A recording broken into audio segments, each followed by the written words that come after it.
tone seems to be coming quietly through these difficult years, but the stress and strain are there and result in an almost complete withdrawal from people. Ordinary people chasing stars, stop and wonder who they really are. Let the circles keep on closing around them.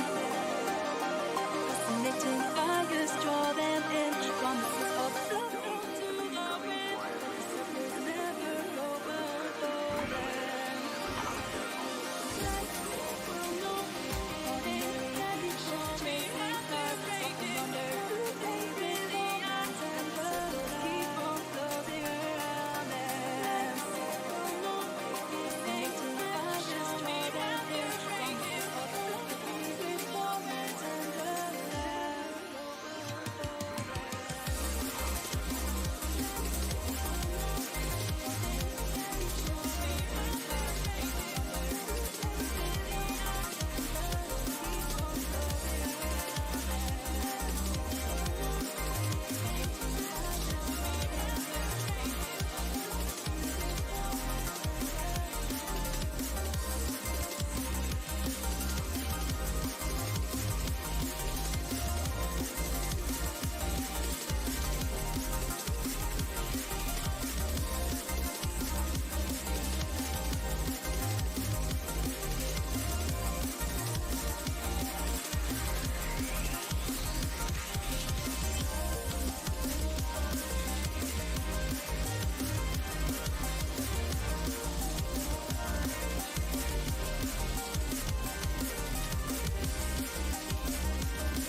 Ordinary people chasing stars, stop and wonder who they really are. Let the circles keep on closing around them.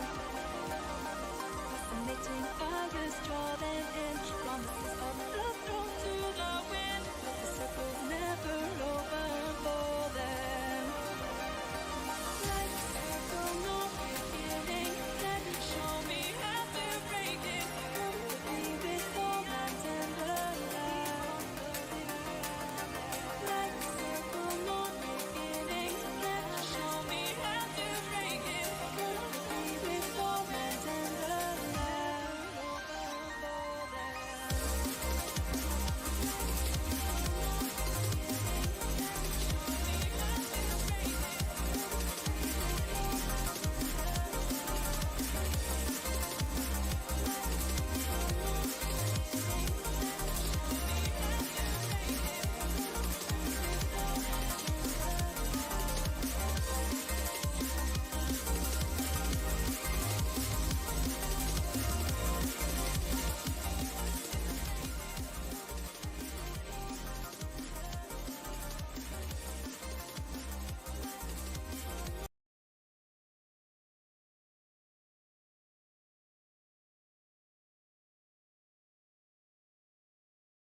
Yo, I'm back. What's up?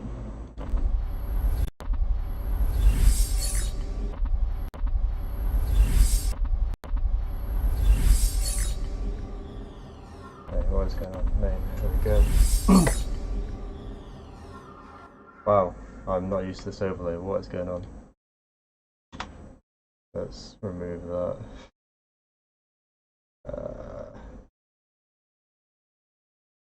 Shit. I should have set this up earlier. This is so unprofessional. Let's go.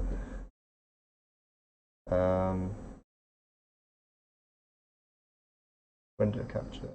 I'll do. And we'll grab Ableton, sick. And then what is going on here? Capture any full screen up. No. Just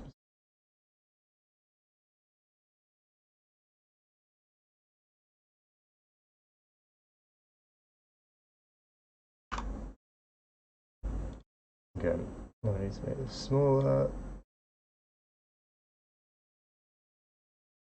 There we go, you can see me, and we need to put the game caption behind you. Sorry about this, guys. We will get into this in just a second.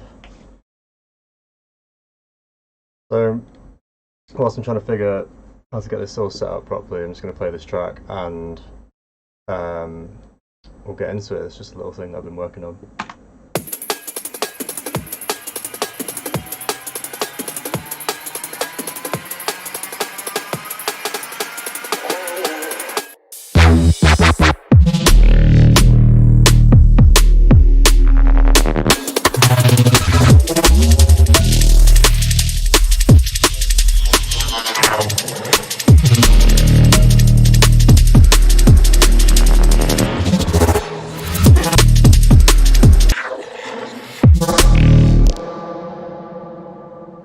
So yeah, that's the track we're going to be working on today. I started it last night, and there's just a few things that I want to sort of clean up with it, and I thought I'd just share it here with you guys because I haven't really been on for a while. How's everyone doing, anyways? People who are watching, who are passively watching, that's cool. But you know, see you talking in the chat. What have you been up to today? Whilst we're doing that, I've got some notes that I was writing before we got started. I'm going to turn my headphone volume up, and I'm going to give it another listen and maybe add to this list. Because you know, I gave this a quick listen before I was getting the stream set up, and now we're going. I want to give it another listen to see if I notice anything else. So, create resolution for the end of every 8 bars. So I'm not really happy with like how it resolves like here and here, and I think it should also continue on a bit more. Every 4 bars. That's 4, 8. Yeah, this is all sort of arranged a bit weirdly. So we'll go into that and sort that out.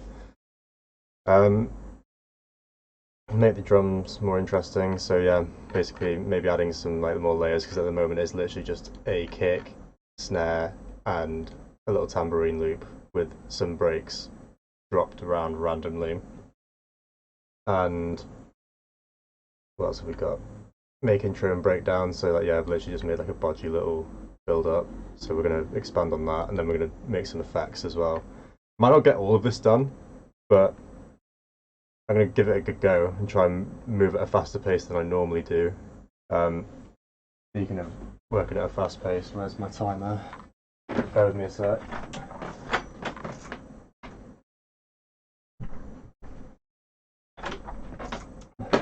So I've got basically a cooking timer, or like an egg timer.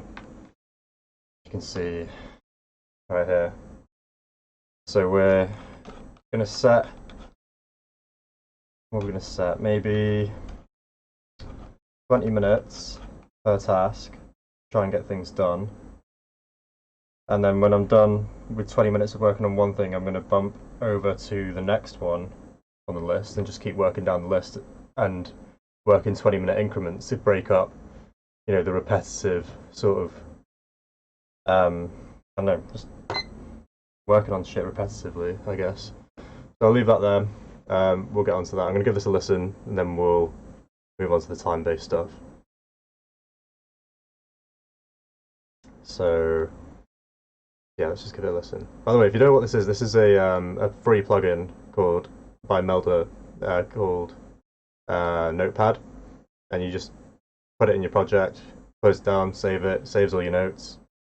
Really cool. It's free. The slight annoying thing is you have to enter, delete, and tab with the buttons, but you can just type, you know, but you gotta actually click the delete key to delete them, which is kind of annoying, but yeah. Alright, I'm gonna give this a listen. I've turned up that.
Okay, so got 6 points that we can work on.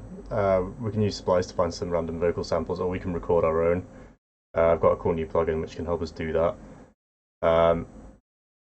So yeah, if you guys want to join in as well and just shoot any suggestions, like feel free. I'm all open to this. Marco, what's up, man? How's it going?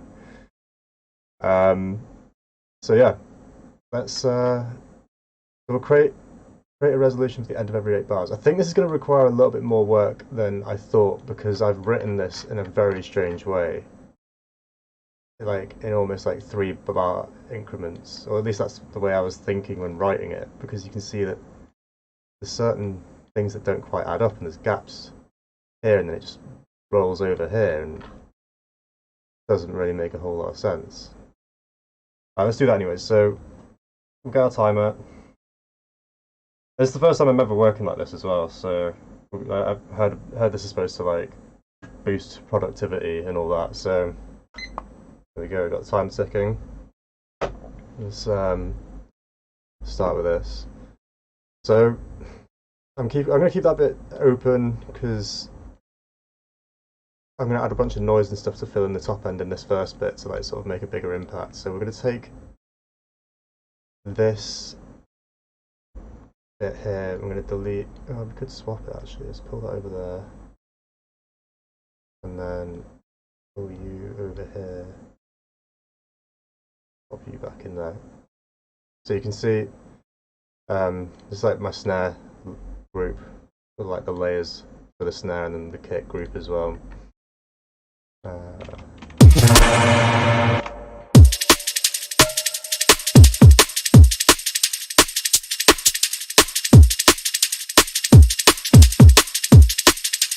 There's some bits of that snare which is missing, and I don't know why. We have to fix that as well, but we can do that later.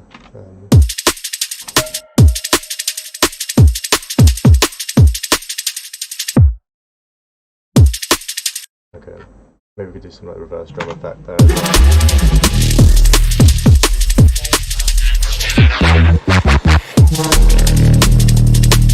That's better.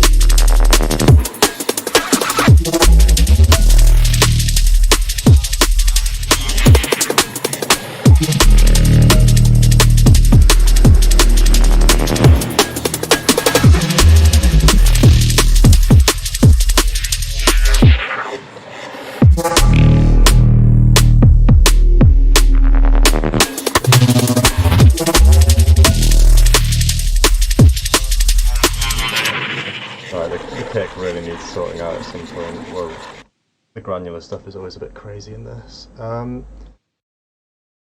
Okay, I'm just going to quickly fix the distortion on this kick.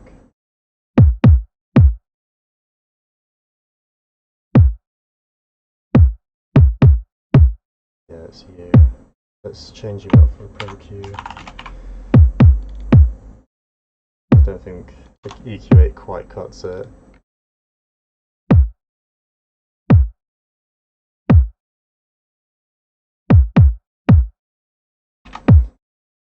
I'm better. How's it going, man? Cheers, appreciate that.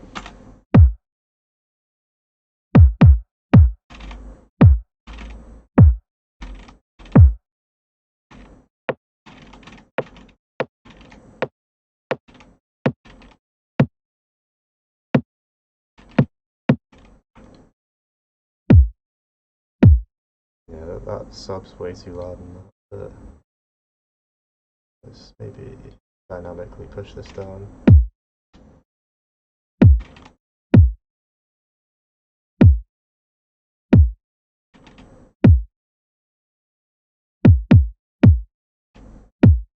Because I don't think we need that much sub in this kick. It's not so much, like the basses are so low, you don't really need the sub. They're getting in the way, so if anything, maybe I can push that mid layer louder now. Let's go like, yeah.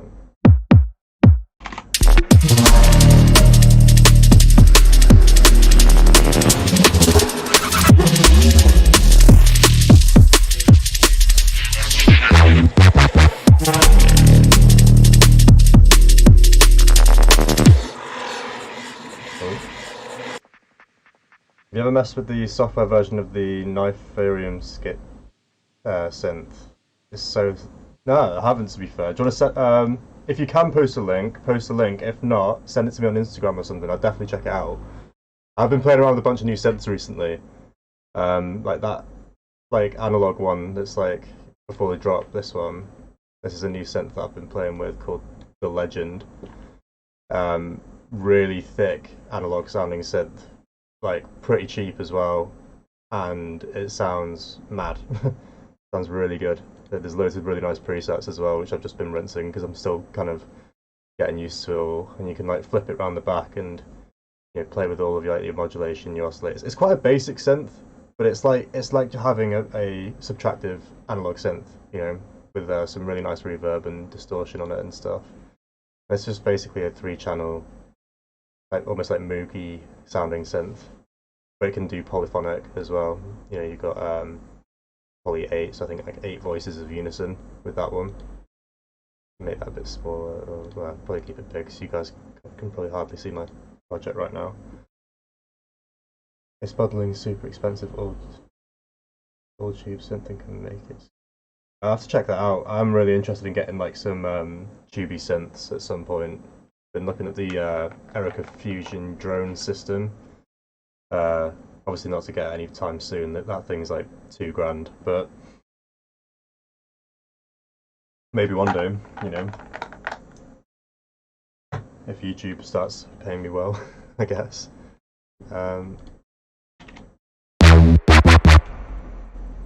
So yeah, it's really quite intense sounding synth if I turn all this extra random crap off. See, it's like pretty close. I just got a bunch of shell now just to give it loads of bite.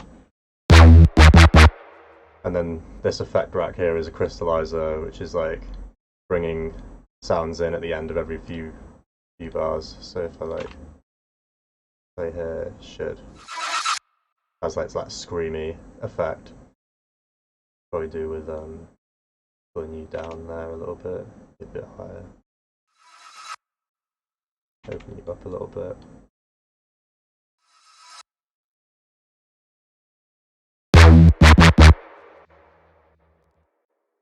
Let's see.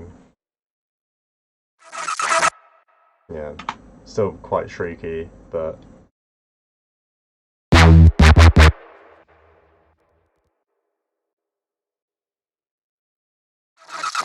that's better. Okay.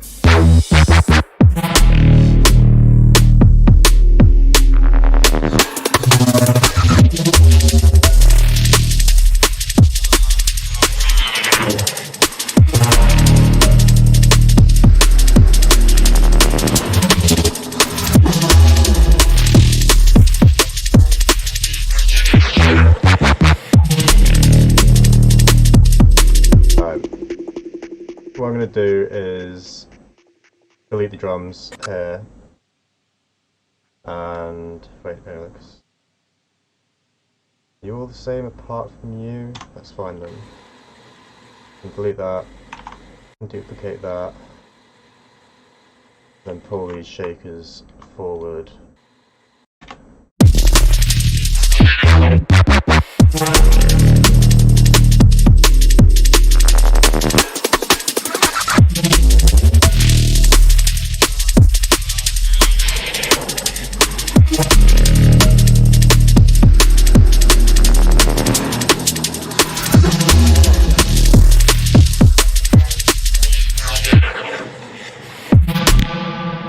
So what I was thinking maybe for the structure of this is what we'll do is I'll add some markers as well. Take off add locator and we'll put drop 1, and then at the halfway point we'll do drop 2. And I want to make 3 drops for this because I feel like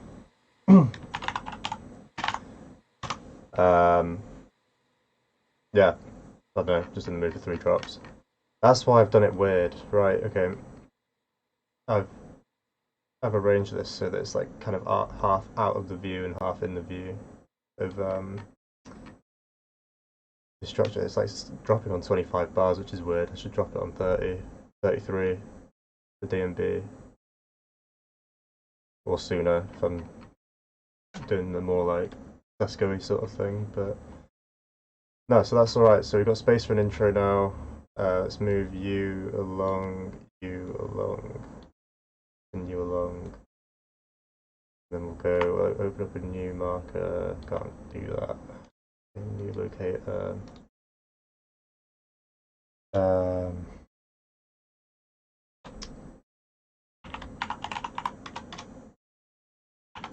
we'll do bridge here, intro.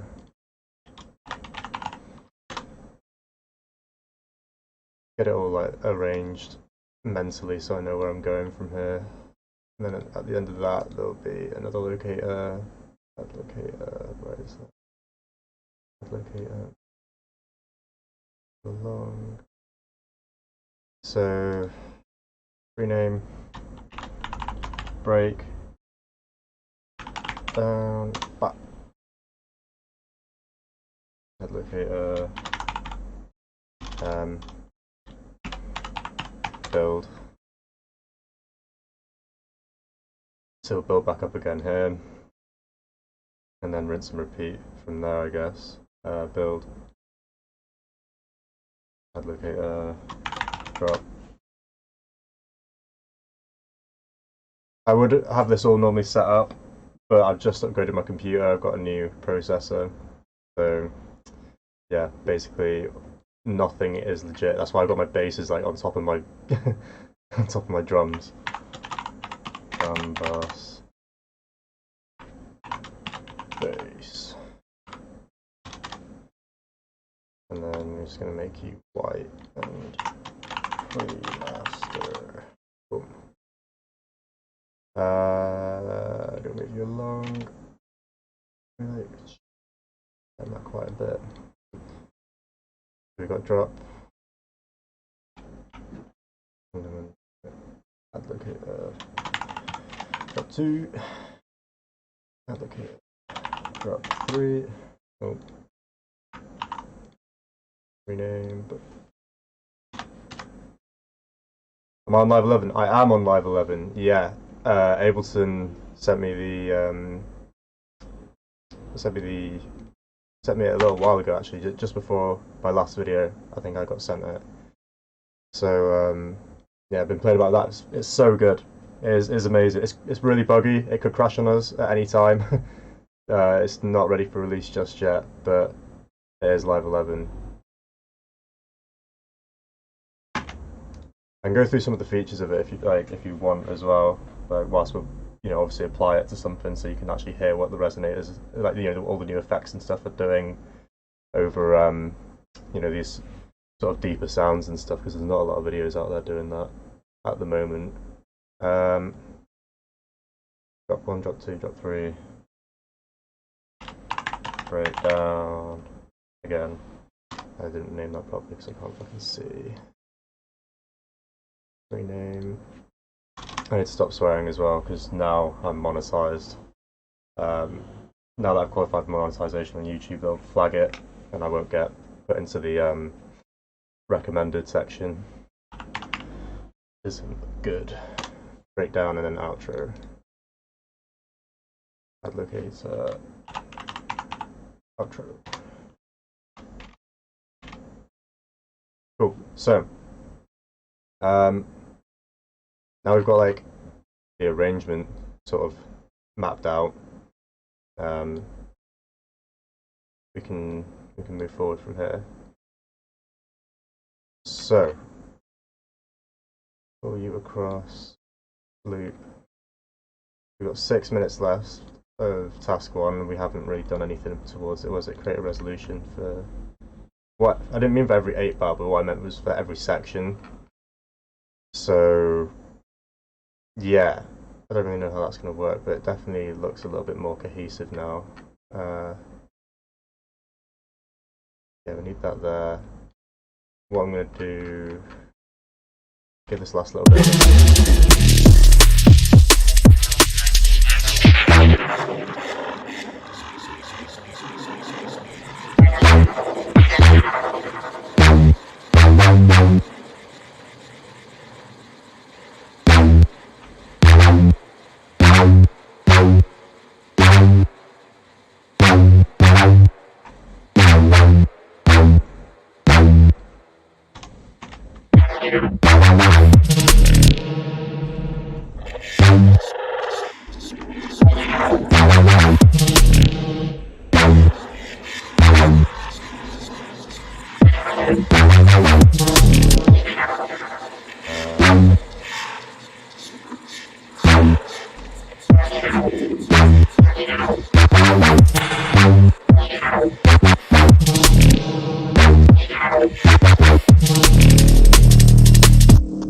So we'll go with that.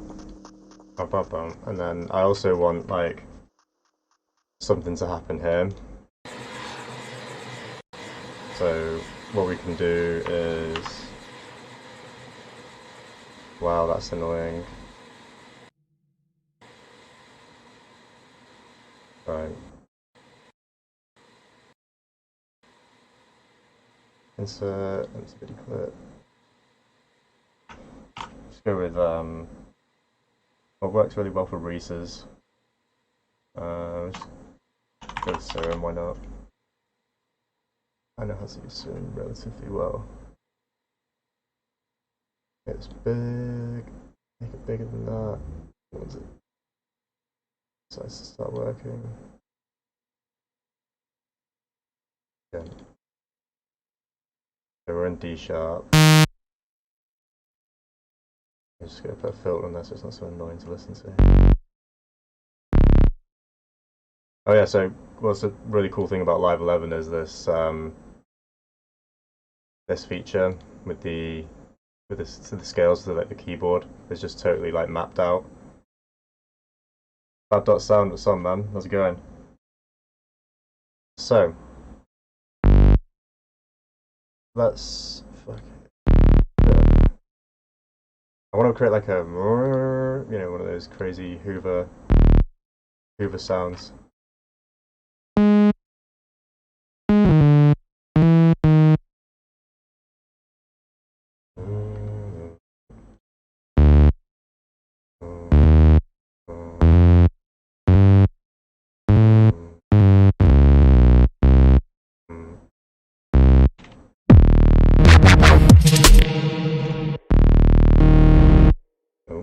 Yeah, it doesn't like that. And that's also going to be right over our thing, but we'll figure it out.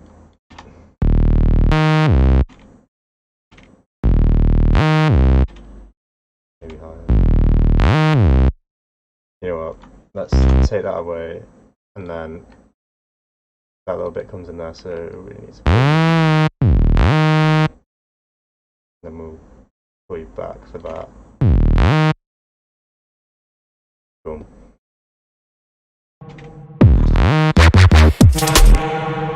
Sweet. Unison. Pull that in. We need 2 of you. I'm gonna make you a square. Actually, no, we're gonna make you a wavetable actually. And thinking maybe the no somatic shit. My housemate gave me a bunch of tables, and there's a.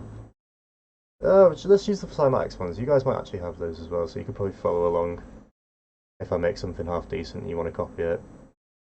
Harmonic square. Okay, let's give it a go.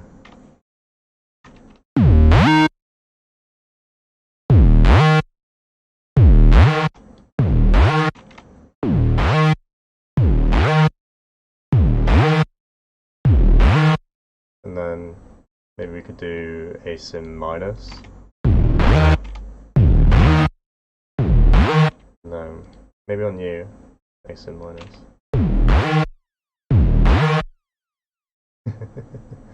There's already crazy phasing going on. Let's pull you back. Alright, let's leave that. And then we could just leave it at that, to be fair.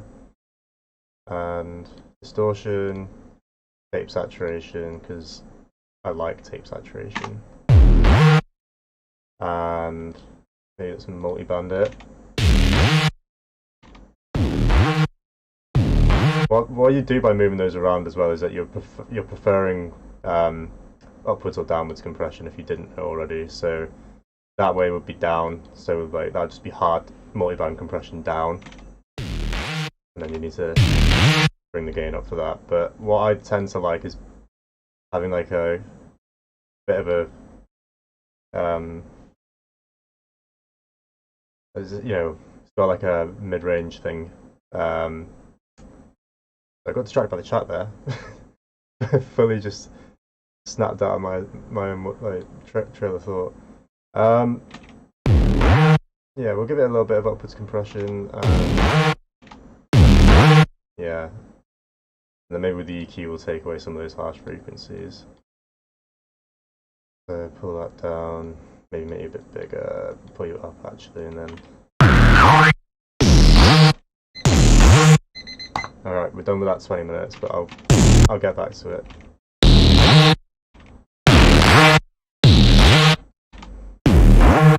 And then maybe we could add some noise to give it a bit of sound back in there and a bit of more width at the top of the frequency spectrum. So let's go with chorus high pass. I need to get all of my noise layers back. Back out.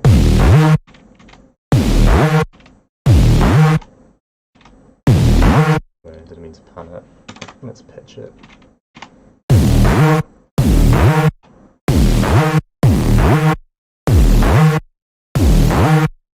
And give it a bit of that. And maybe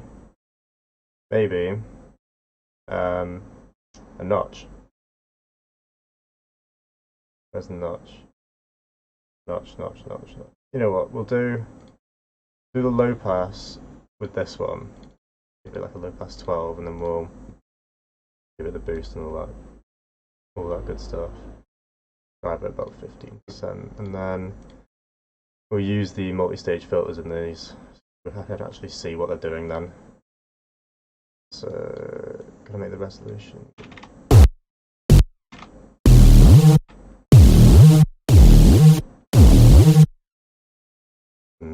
If I like that.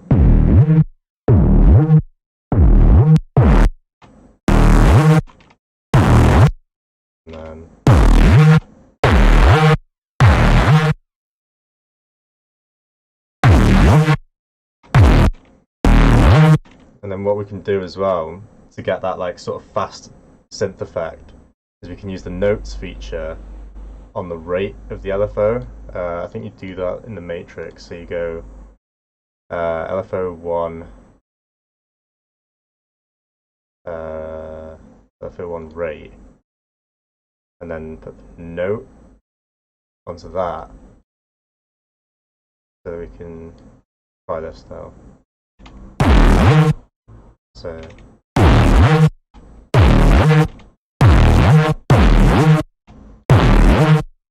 yeah.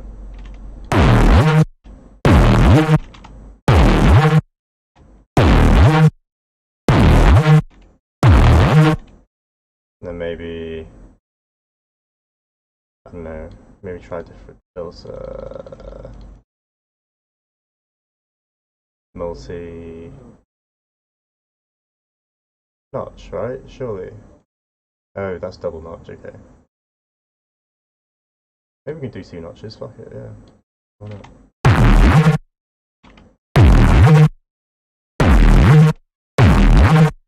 Yeah, cool. So that's kind of where I want to be. Let's get thermal up, and Oh. Nice. Yeah, I've only just seen that. Nice one, mate. But we were meant to see something. Yeah. So basically, I'm just coming to this discovery now. Uh, sick. Yeah. Sorry about that, mate. Let's try and figure out how to change this then, so you guys can actually see what's going on. This is all sort of pointless if you can't. Yeah, got a screen capture, not window capture. My bad. Let's remove the window capture and put on screen capture, display capture. That's it. And we're gonna put on display. Boom, there we go. Right. I'm so sorry about that, guys. So, I even made like the screen all fucking big for you guys and shit. Right. Let's go back over that patch. So, we've got Serum doing like the default saw, bit of unison, and we've got a harmonic square table by Cymatics, which is just basically a synced square wave. And I've lowered it in octave, so you could have just put in a normal square wave, really. Kind of pointless, but I've given it a little bit of unison, detuned it a little bit, brought in the detuning on that. That needs to be 7. Because if you have an odd number of unison, then you'll have a central voice. Yeah, and I just mapped the notes section here to the LFO in the matrix. I mean, yeah, the filter. Wait, what? Yeah. So I mapped the note to LFO1's rate, and then LFO1 to the filter variation and the cutoff. So that's moving rate, like. If I play it lower. So like the higher you play, the more movement you're going to get. Really, I should also add that to the filter cutoff at the top as well, and then.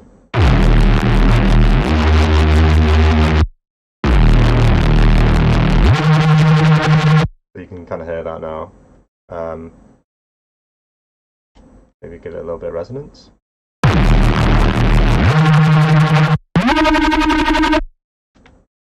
Maybe we can add some cool stuff with that. So, yeah, normally what I do now when I'm making basses is I keep them super mono and I don't really put any stereo effects on them within Serum or anything like that, and I do all my spatial stuff afterwards to have the ultimate mono compatibility with my sounds. This is a rare case because it's you get the sound from the unison and the width within the synth itself, so you can't really totally do that. But the thing is, that's why I keep that the voices on 7 and 3 and like odd numbers, so that you have that central voice, so that when it is collapsed down to mono, you will have one of those voices dead down the center.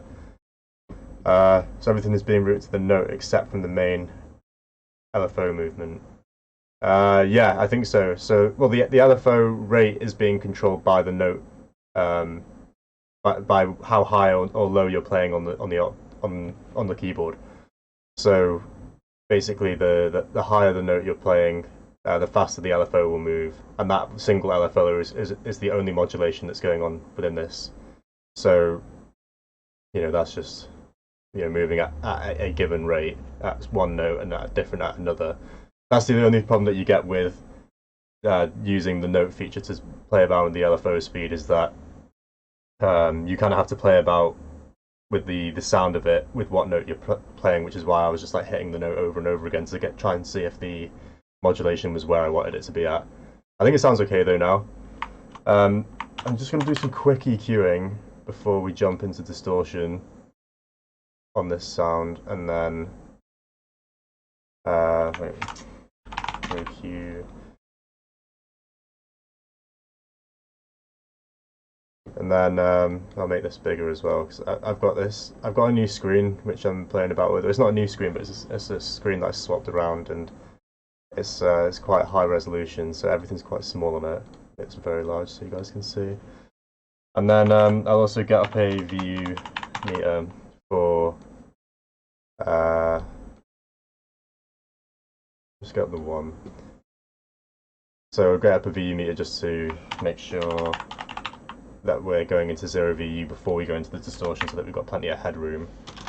I think 0 VU is like minus 28 dB. Do not quote me on that, you can Google that, but that's what I think it is. Yeah,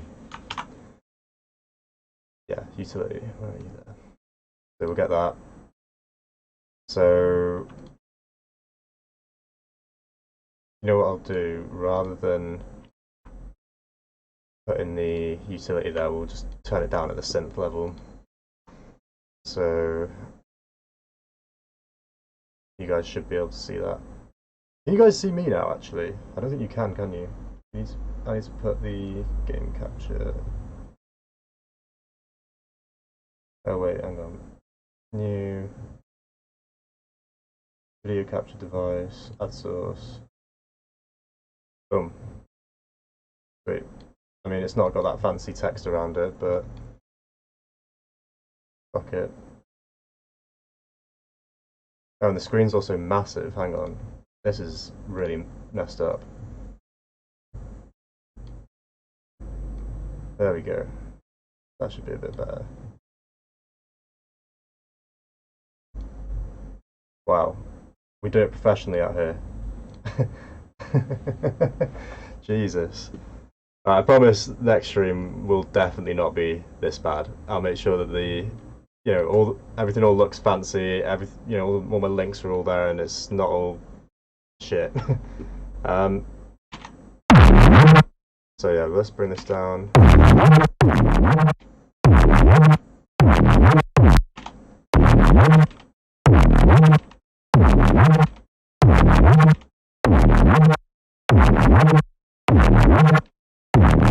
Alright, that'll do. So, what am I doing? Basically, bringing down the volume so that the distortion has got headroom to do its thing and add the harmonics in the right way. That is what I'm doing. So let's high pass this.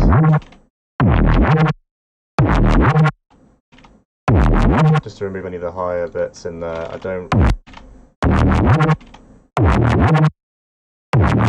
I'm not really using this sound for its low end. It's mainly just a mid-range thing that I'm going for.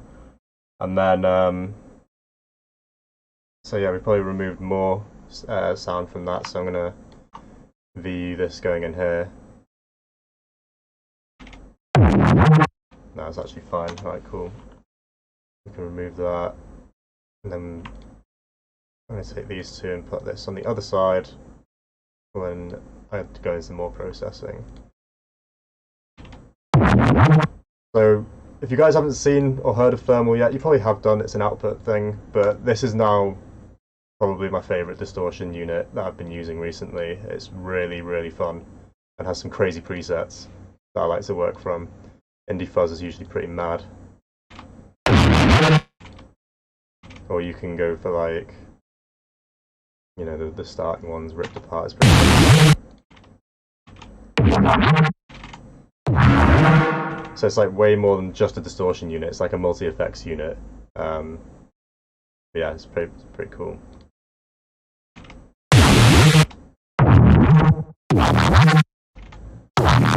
I like that. Yeah, that's adding the harmonics that I like. Keep an eye on that one.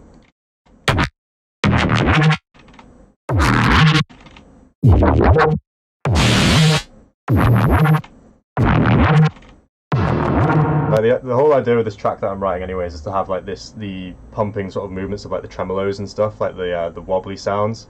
It's I've been trying to design loads of sounds which sound really sci-fi and like alien sounding. So like, you know, when you've seen like movies where you'll have, if you ever go to the cinema and you're watching a big sci-fi film and like a huge like aircraft carrier will like fly over your head and it will just go and like, you know, pan left and right. Like that's the sort of vibe I'm going for here. Mothership would be a good one if it did the thing that I wanted it to do, but no. Wow. Vaporwave was pretty cool. I'm just gonna go with this one for speed of things. So, what are we saying with?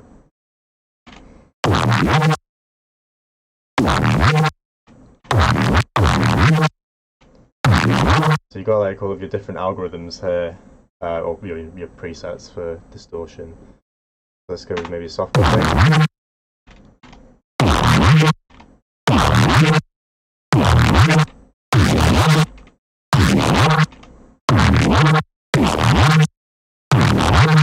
Cool. What's this shift? This is the frequency shifter that's going on here then.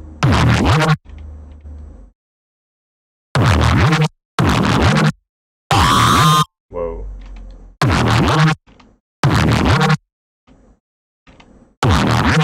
I do use frequency shifters a lot with some basses like this, and if you want to add like even more movement into this, I think the screen is zoomed in. Yeah, I think we did that. -18. Nice one, Jack. I've actually met the dude who did the sound design for Star Wars. He used a teapot, the spaceship flying by. Sick. A teapot. Well, as in like just boiling a kettle and then like pitching it up and down. Yeah, okay, cool. I'll have to try that. Yeah, I've been doing loads of weird sounds recently. I'll make a video of how to make these sorts of sounds like in a more like concise way rather than you like having to sit here and watch me twiddle knobs for hours on end. But yeah, we'll definitely get on to like making more abstract sounds rather than just like basses and stuff. Cool. So yeah, frequency shifter. This is a cool new technique that I figured out relatively recently. So you've got two frequency shifters. You put both of them on 50% dry wet, like this, and then you you move the fine down a little bit on one and up a little bit on the other. You get this. So if I turn those off,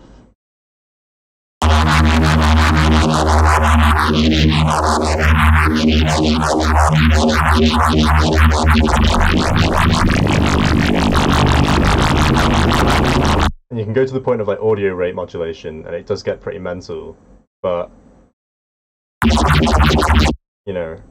you can sort of dial it back and get it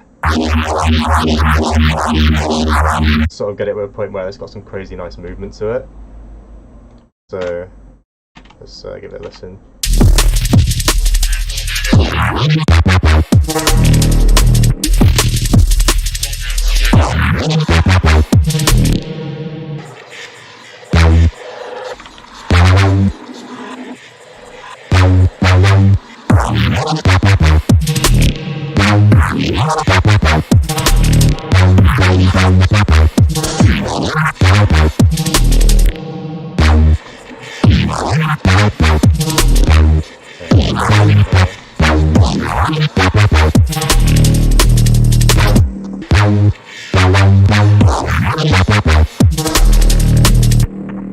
What I might do is give this a little bit of reverb as well. A little bit more. You definitely need reverb. Cool. Stop. Oh my god. The granular shit sounds like monkeys having sex. Or a massive monkey orgy. Alright, let's maybe give it a little bit more. Maybe turn down the dry wet a little bit.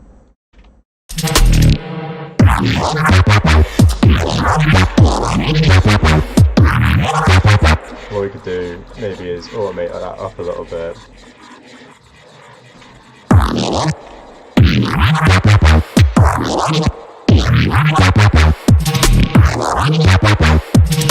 That sounds cool.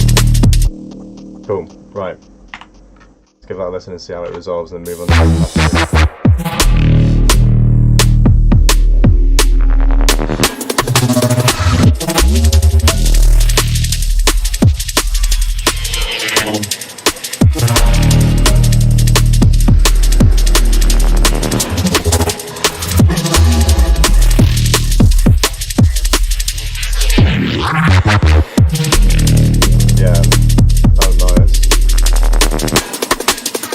I like the breaks to get like a little bit more power behind them, you know?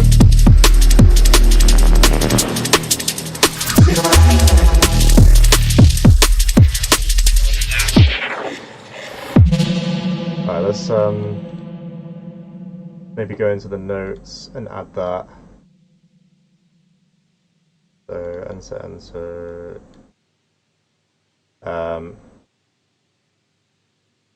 7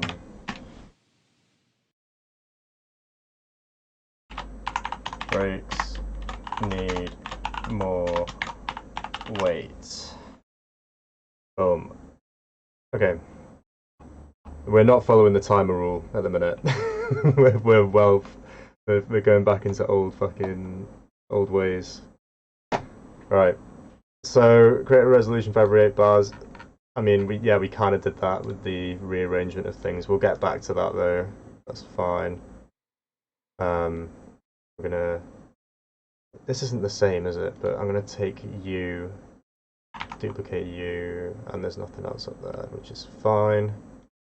Let's hit fully duplicate that. Cool. Yeah. Sweet. So yeah. Sick. Let's maybe. What's the next task? I get so distracted so quickly. My head just is all over the place all the time. So make the drums more interesting. Cool. Let's do that. Let's make the drums more interesting. We'll set a strict 20-minute timer on this one, and then the next one we'll move on to, you know, make intro and breakdown, or build and breakdown, or whatever. So drums.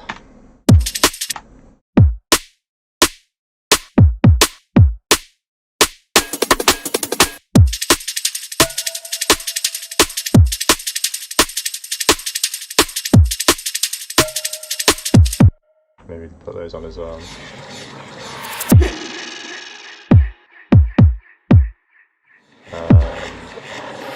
There's a snare group, the other snare group.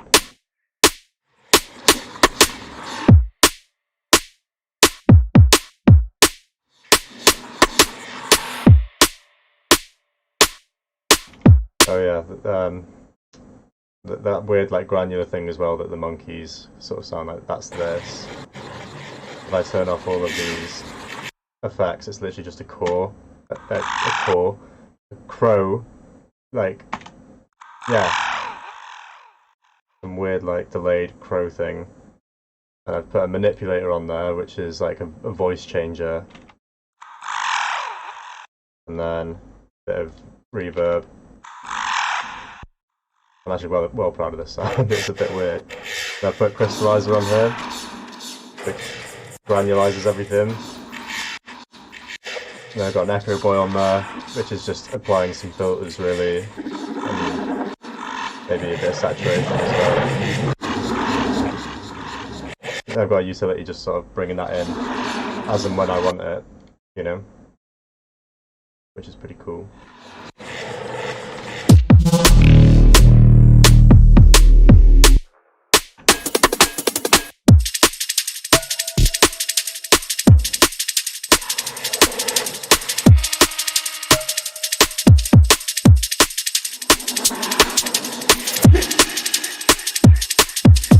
Let's get some percussion and fills and bits like that. So I think I've got do I have Splice installed on this computer? Splice? No, I don't. Sick. Alright, what I might do then is Splice.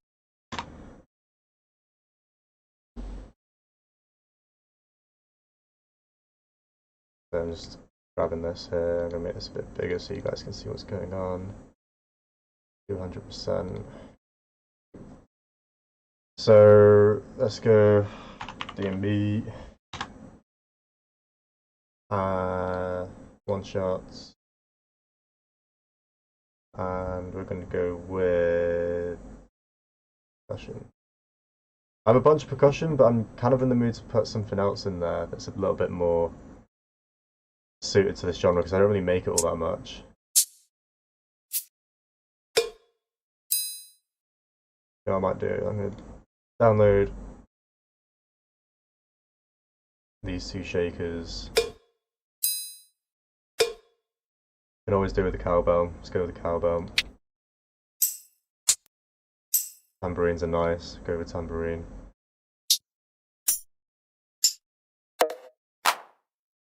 I'm not really too picky when it comes to getting samples because like I end up, you know, warping them so much to the point where they don't really sound much like what they're. Unless if it's just a really nice sample and sort of fits. That is nice. Speaking of nice samples.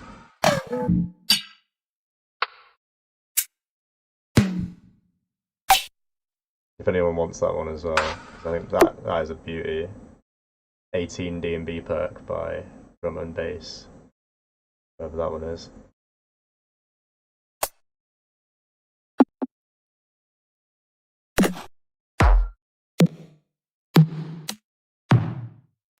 Some of these would work quite nicely for snare transients as well. Oh, that's nice. Got that. Cool. Let's. Oh, this is unpopular. Let's go random.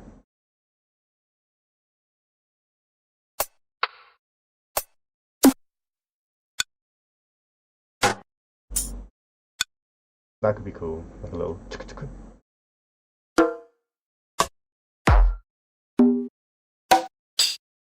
I don't like stuff that's like over compressed as well. That could be quite nice. Because it just means that it's not like you can't rag it through compressors to get that sound if you want it or not. But I know with these like EDM packs and stuff and anything on Splice it will come super compressed and super loud anyways, but I guess you don't want anything raw. Cool, are those downloaded yet? Or at least in my thing. Install. Yeah. Install. Go.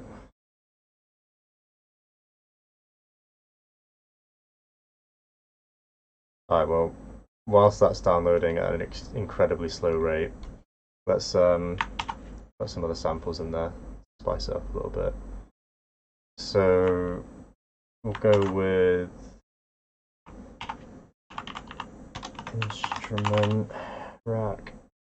No, I want a drum rack.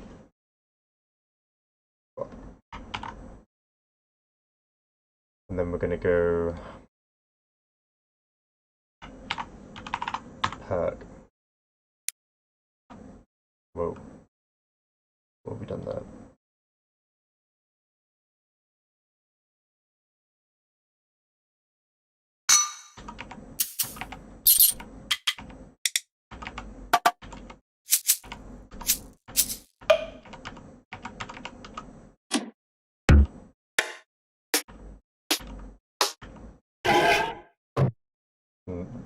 Cymatics are awful for predicting, for doing DnB drums. At least this kind anyways. These are all horrible. Subtronic, could have some jungly ones.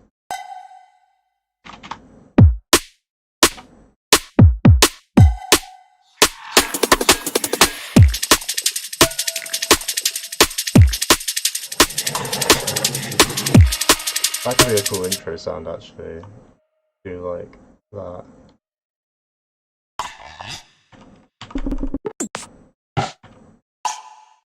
That's cool. Pop you in there.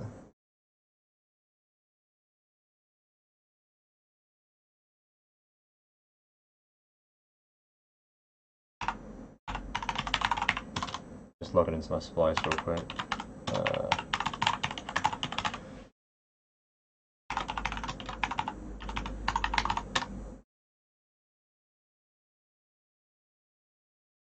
Right, there we go.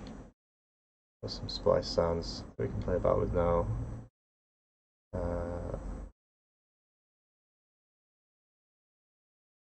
Yeah, we got all of these like DnB ones as well, which is nice. I mean, this is an entire pack, but there are some Go. Whoa, okay. Anyways, rather than getting lost in all that, it should be recently added. No. I don't know why I'm downloading kicks anymore. See all downloads. Can I filter them by recently downloaded or not? I don't use Splice all that much, to be fair. Let's pull this down here, copy there, and then pull this up. Downloads. Recent, anything recent time. So, pack. BPM. Why is there not like a recent downloads thing? Wow, okay.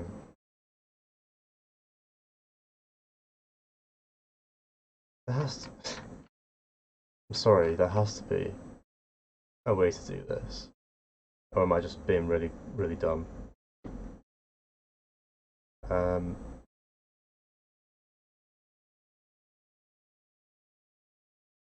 Right, fuck this. We're doing it the old-fashioned way. Going through the sample library that's been collected manually.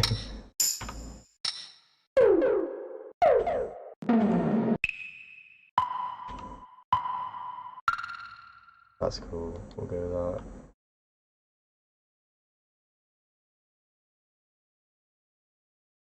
Feature pop trap Mumberton.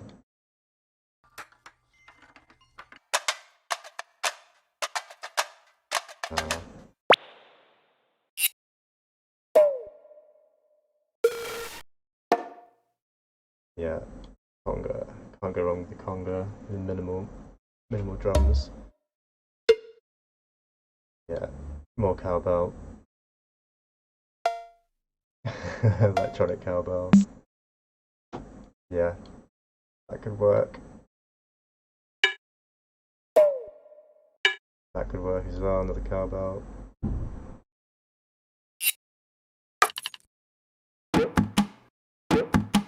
That could work quite nicely. Might have to pull that out and put it in manually though, because getting the transients to fit right can be quite annoying. That's cool, I like that. That could be layered on the snare.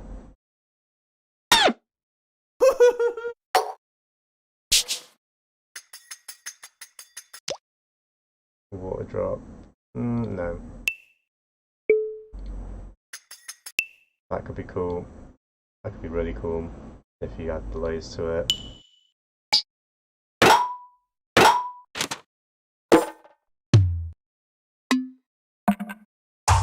I think that should be enough to make the drums interesting anyway, so let's get started with that. So we'll find the midpoint in here and we'll just start working off of this and we'll make a loop around that.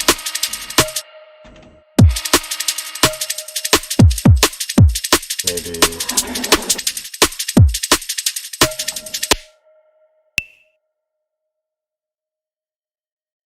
Yeah, Splice sucks sometimes, man, honestly.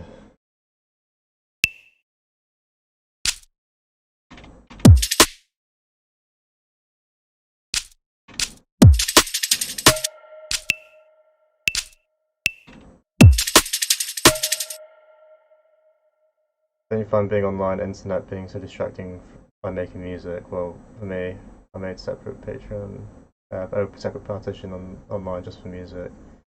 What's your thoughts? So for a strange question. Yeah, I mean, oh wait, so like, you don't allow yourself to access the internet whilst you're making music? That's interesting. I wouldn't do that personally because I like to find samples through YouTube quite a lot. Not like drum samples or anything, but like, you know, random atmosphere samples and things to like put through granular. And like normally when I'm doing granular synthesis, like I want to constantly have fresh options available to me. I think it would just, the way that you do it would just be more prep, you know. But I don't think it would be. You know, if anything, it's probably more useful because like for someone like me as well, I get well distracted by anything and anything that happens around me. Like practically got like what do they call it? Attention deficit disorder. I guarantee I've got that. I haven't got checked out for it or anything, but I definitely tick all the boxes. Might need to select one folder for samples. Go to, not sure, but yeah, probably. I mean, I don't know how to set up Splice right now. Anyways, I'd rather. I have like such a love-hate relationship with Splice because I pay for it every month, and like, you know, it does come up. It is nice to grab like a new atmosphere pack or vocal pack, or you're making a new genre and you just want to grab some samples for that genre, and you can get really high quality samples, for a relatively decent price, and it's great for that. But the problem that I've got with it is that everyone's using those samples, and like it was like in maybe it was I guess you can even talk about like old school DnB, like the aim break and stuff, and everyone using that. Like that, I know it defined a genre and everyone found ways to express themselves using it, but like it's still using the same samples as everyone else, Like that's why I never really got into like jungle and stuff like that. Made it for a bit, but I was like, oh, but you need all of these loops to get the sound of the genre,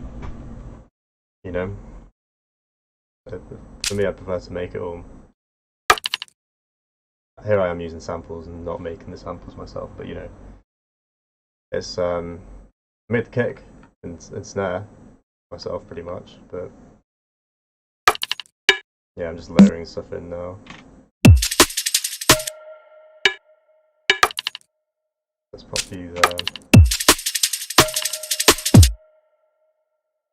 So we'll do that maybe here.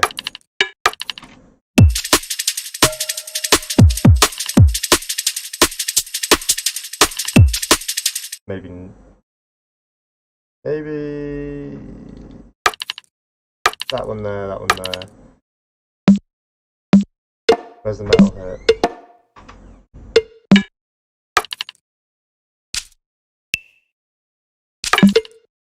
Maybe that one.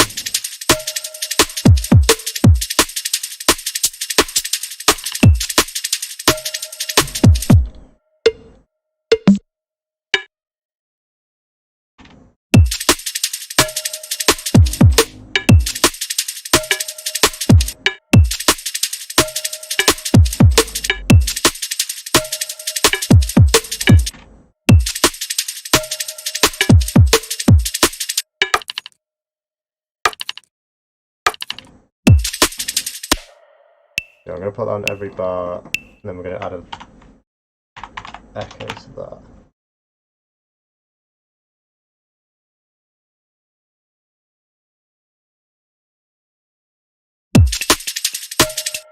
Make that really fast.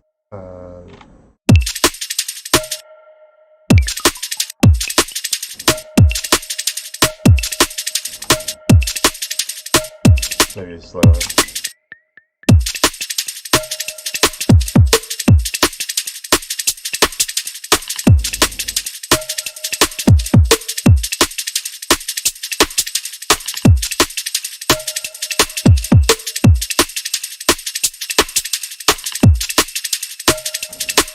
Cool, I like that.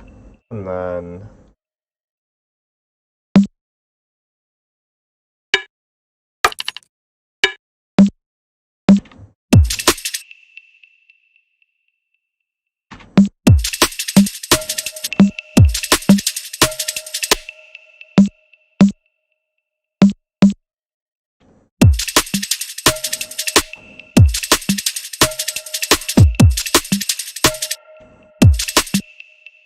maybe transpose that up a little bit.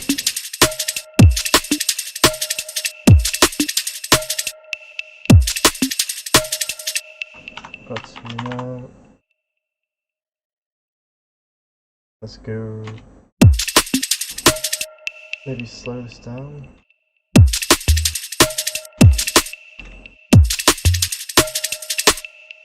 Let's maybe bring the D tune down a little bit.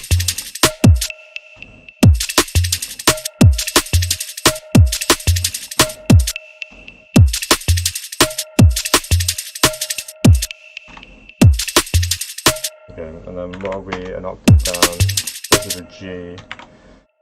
So, wait. We're in D sharp at the minute, so G, E, F sharp, wait, so G, E, F sharp, F. No, wait, what? I got it so wrong, so it's F, G, F sharp, F, E, D sharp. So 1, 2, 3, 4. There we go. And then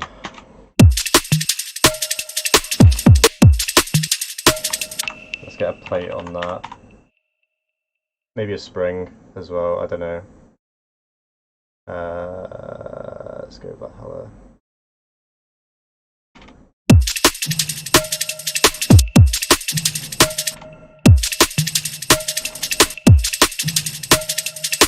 I like that. That sounds kind of cool. A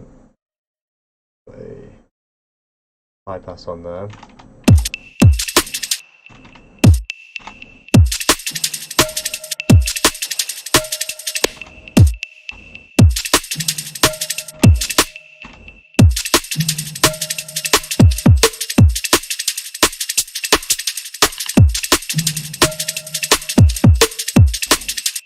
Do like an extra hat or something as well.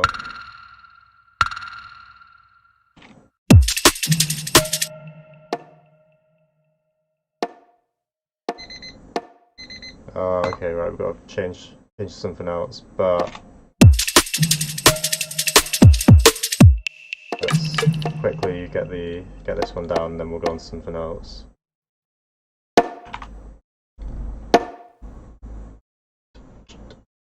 Okay, so that's on the snare.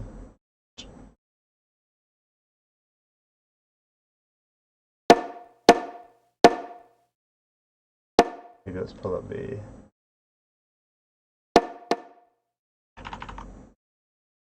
and just draw.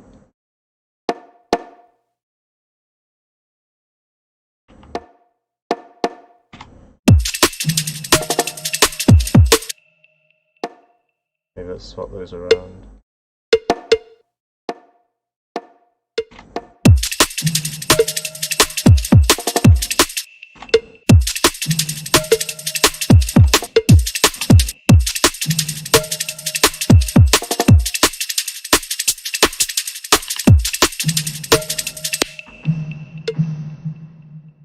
And maybe let's duplicate U at the top, and then you can do something else.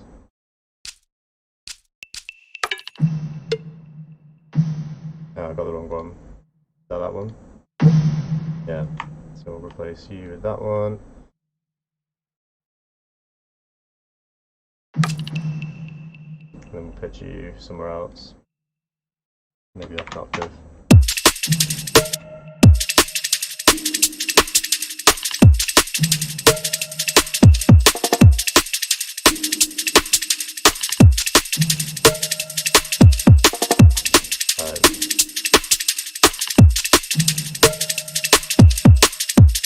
I'm going to take all the drums away for this last little bit. Oh my god. There we go.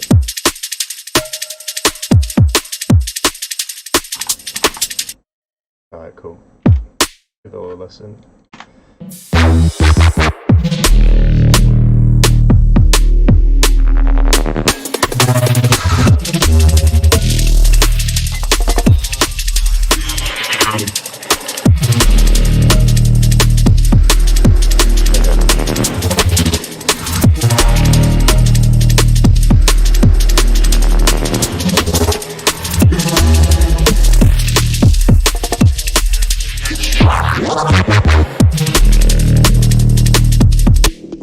I think maybe real quick, any of the unnecessary sounds like those need to go.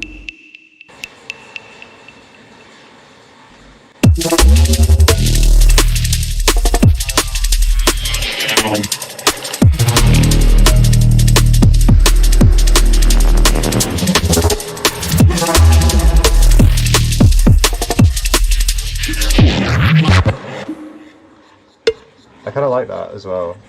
Every other one.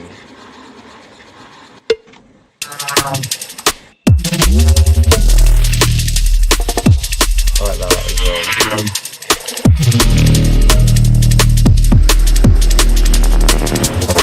What I might do,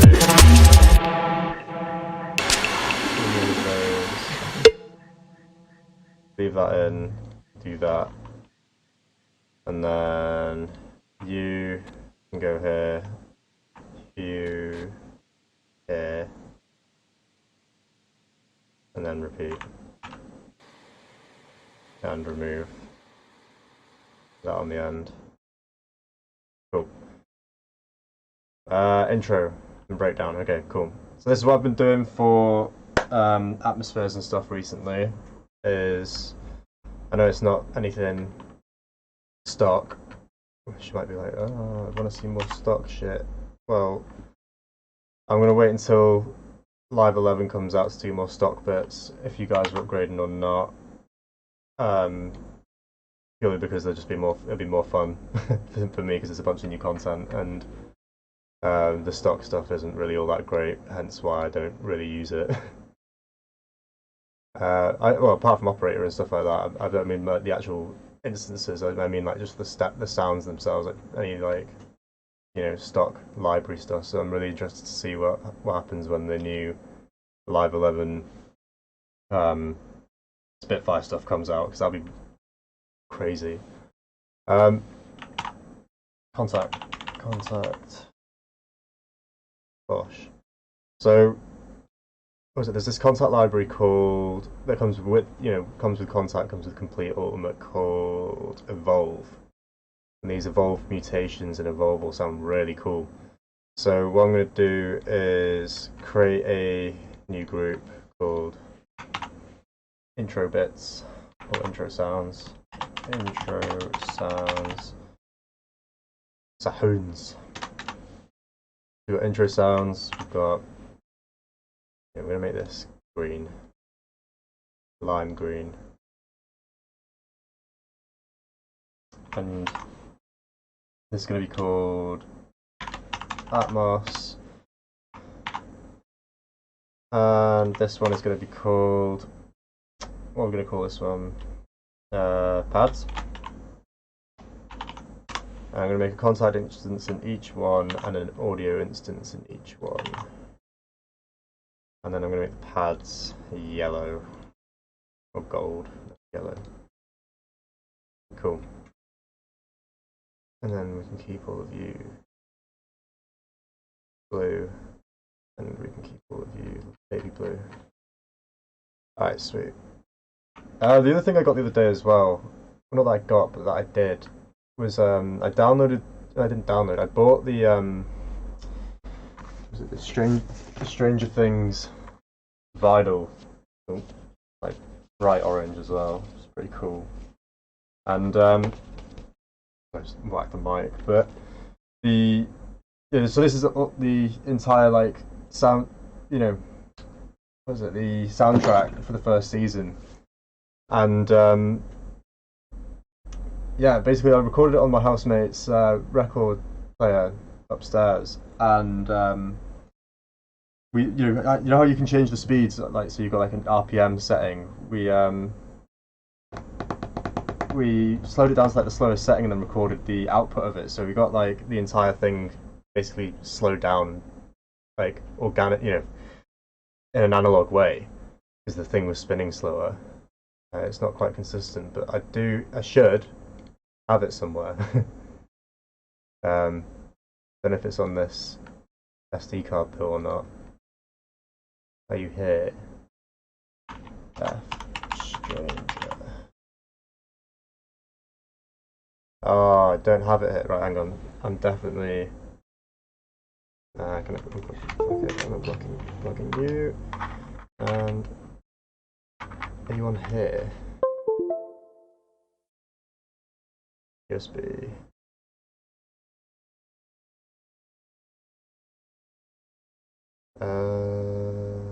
No. Production. Wow, no, okay. Fair enough. Not on that. Where is that recording then? Because I put that somewhere.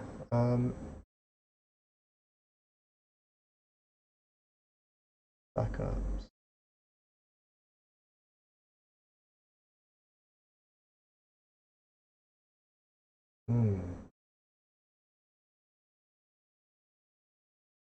It's on the D drive now. And then, hang on, I've got a bit of software for this. Everything. Stranger Things. No? Alright, cool. Everything is bugged. Nice. Oscar samples 2020. No, not that one. Feel like a fish out of water. I've saved money to buy FLS to learn how to produce DnB, and everyone's using Ableton. Emperor uses DnB, uses FL, man. You know, FL is great as well because you've got you know, free updates for life. So just choose a DAW and crack on with it. Like Ableton is the same as FL. It's just that FL is worked based on using a you know, a loops feature. So basically, like Ableton's got the session view. You can make a bunch of clips in here, and then within FL you'd have it down the side, like kind of where this section is. And then you make your loops, and you just drag it into the arrangement view, and then do it all from there. It's all the same thing, just different ways of working it. Ableton's just got some really fast shortcuts that make it really quick to work. And like, you know, people are always like, oh yeah, you know, like Ableton, you've got like the instrument racks, and it makes it like really complex. You know, like in terms of routing and things. But then within FL, you've also got the patcher, which is even more complex, in my opinion, than this in terms of the way that you can route it. I know maybe it's not more complex, but it's definitely a more visual way of seeing your chains develop. Whereas this you can get lost in this quite easily with the effect rack situation. But if you know what you're doing, it's fine. Like, you know, they all do the same thing. They're just different flavors of working. I like Ableton because it's all like very organized. You know, I've got all my windows for stuff, and they all go where it's supposed to, and it's like all the hotkeys are nice. And it's like if I don't want to see something, I don't have to see it. I can, you know, tab in and out of my windows, and it's, you know, FL's really quite messy in that sense, where it's like, you know, it's not windowed or anything. It's just everything's all just up on your screen in different places. Studio One is, yeah, I've been thinking about getting Studio One for mixing, for the routing, and for doing mastering and stuff like that. But yeah, I don't know just yet. So I still need to find the Stranger Things samples because they're actually amazing. If I do say so myself. I'm like digging through my old computer's hard drives now, and it's not proving very productive at all. We've already wasted 10 minutes of this intro time, and we've literally done nothing.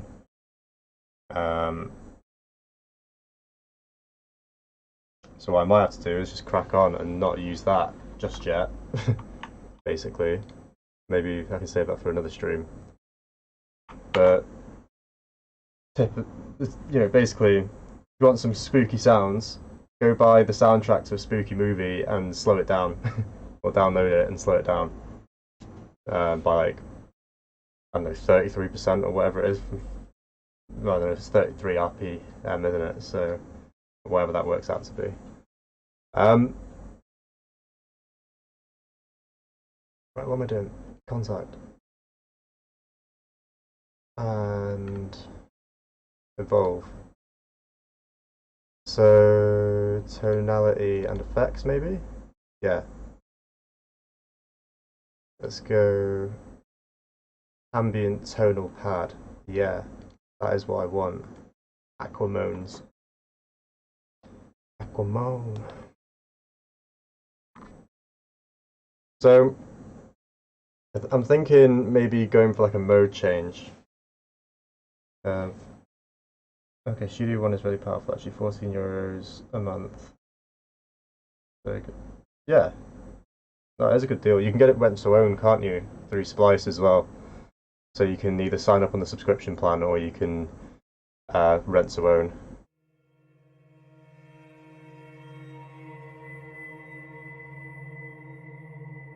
See, that sounds sick. It's like the first preset. Just boom. Intro sound.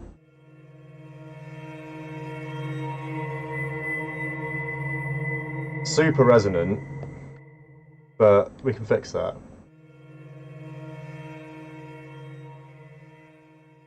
So you just get good old soothe on it. On job.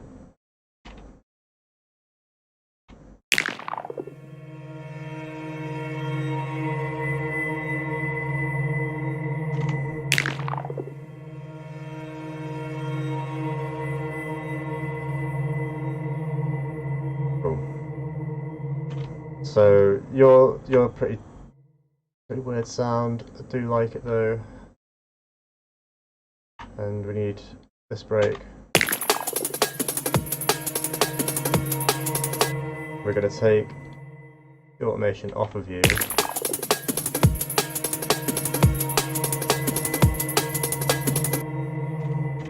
Right, we're just going to keep you looping for the sake of the intro here. I'm going to make you a relatively long intro. And maybe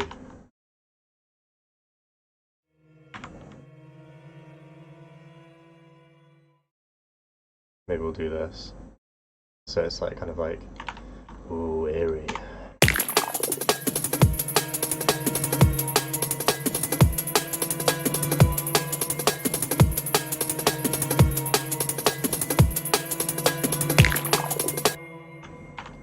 And then we can go for like some big old school pad for the longer version that just sort of drones away in the background. Yeah,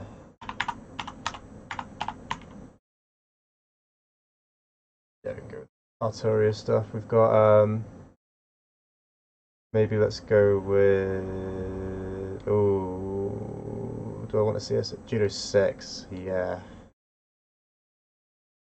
The Arturia VLab is so nice. If you guys haven't got it and looking for something to get into as the chorus.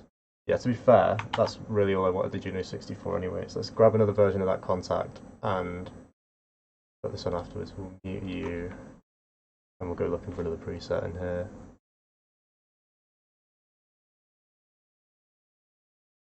Been liking this Ethereal Earth quite a lot actually. It's got some cool sounds in it.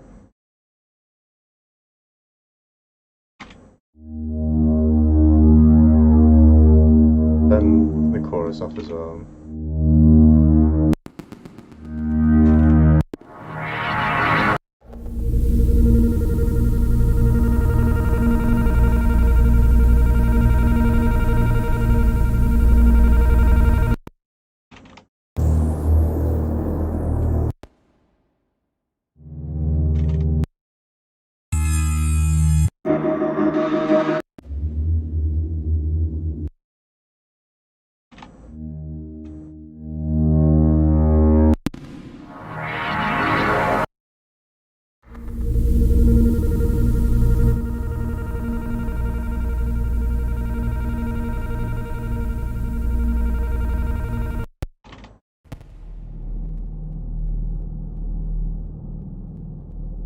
What I might need to do here is pitch it up because it looks like that's got play modes on it.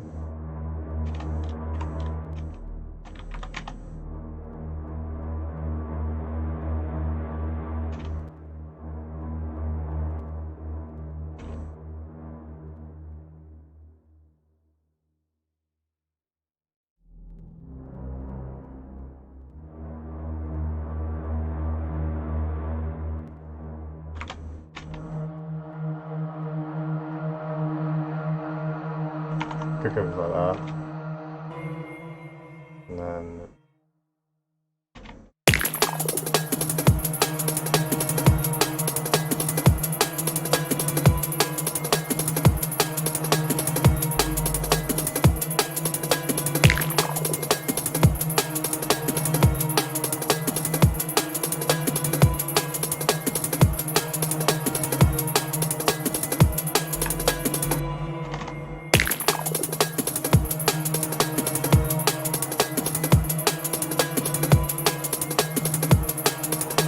I think what we're going to do then is maybe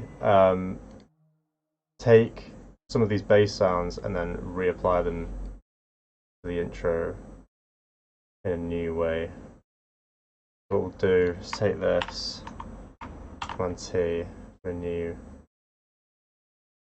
thing. We're going to set that to resampling, then you off, put you on in. I'm going to find a bass sound to resample.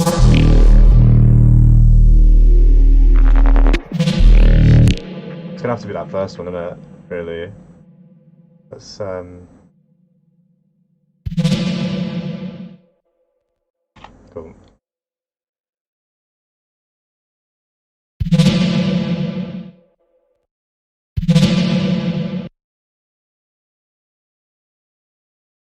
So let's put this through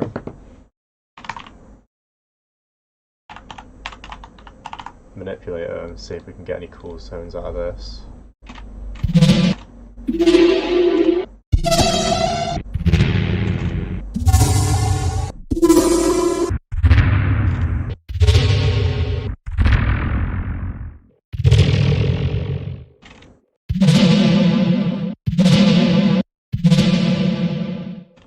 And then I've got some freak show stuff which will go with dumpster fire. I think this is the one, yeah.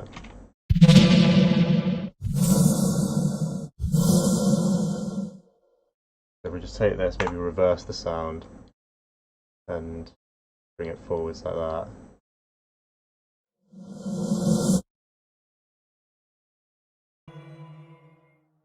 Then maybe put that at the end of each bar. We can duplicate this down, delete every other one, and then pitch one up, one semitone, and one semitone. Delete.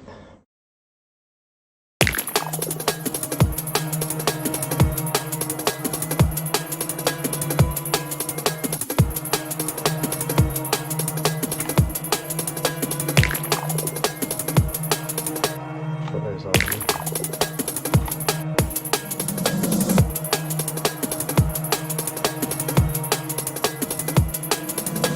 You could even use these in the drop as well, to be fair, but we'll wait until we get back to doing that. What else is there?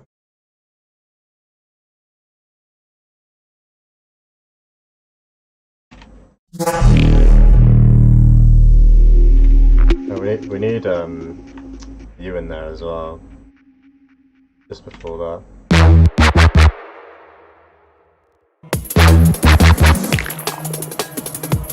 Maybe you.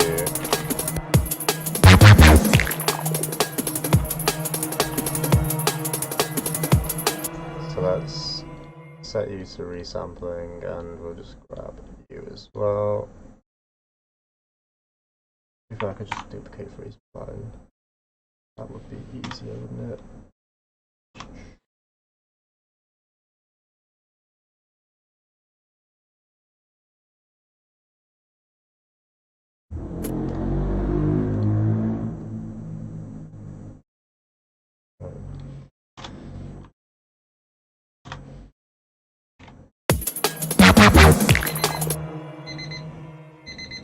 Again, let's shimmer on that one. Jesus.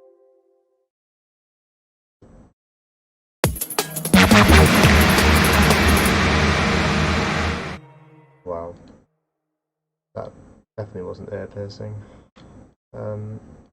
Eyes down.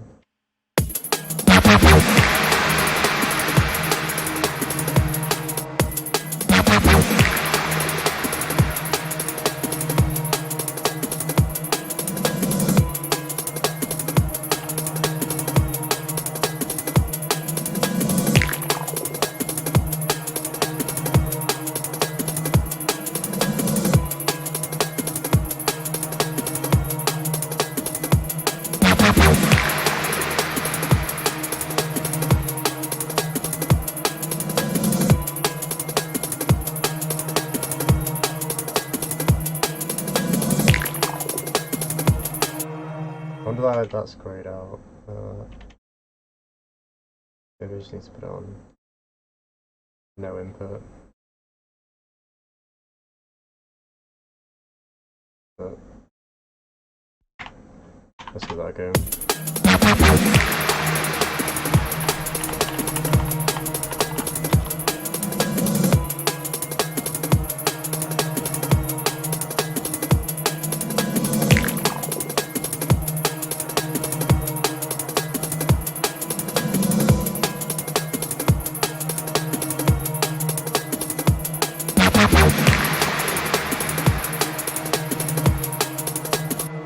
Alright, we'll come back to the intro then. What's on the list of things to do? I'll keep moving with this because it is actually making it a little bit more interesting for me. Bouncing between them all like this instead of just zoning into it like crazy. Make intro breakdown effects. More evolving noise in the first part. Yeah, okay, let's do that. You going? You going now? Okay. Water real quick.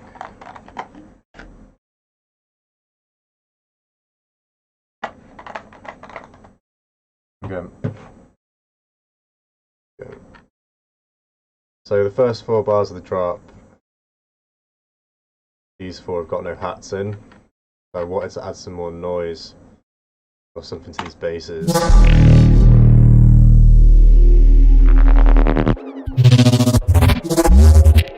Which one's got the weird phasey noise? Is that you?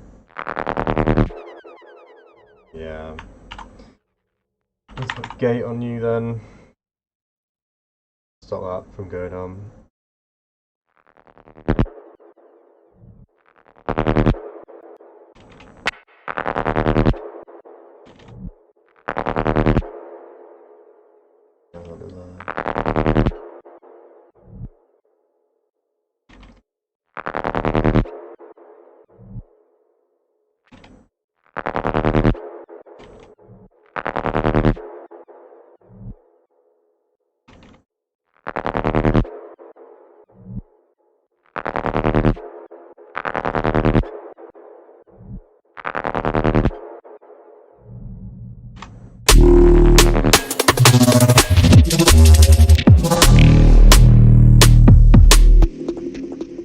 Okay, let's add an amp to this maybe.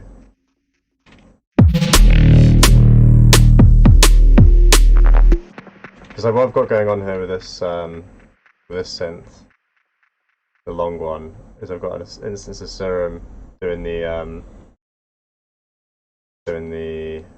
sort of, obviously the sort of mid-range. You know, I've got one layer which is the main bass, and I've got another layer which is evolving over the course of the synth being played. So like that's getting brought in this harmonic over time. So this synth is just literally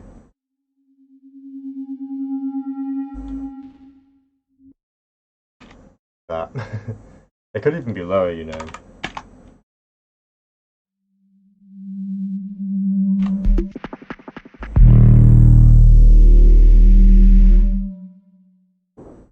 Yeah, maybe. People are letting off fireworks outside again. Nice. Maybe turn that up. Yeah, that sounds better without the reverb, I think, as well.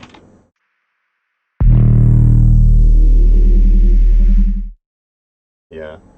Maybe chorus. Choral.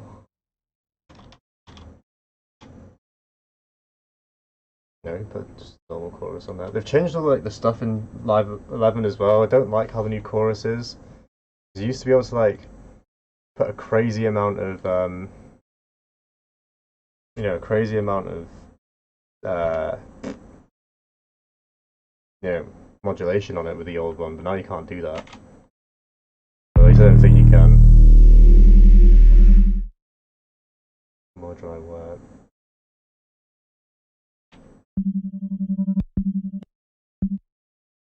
More.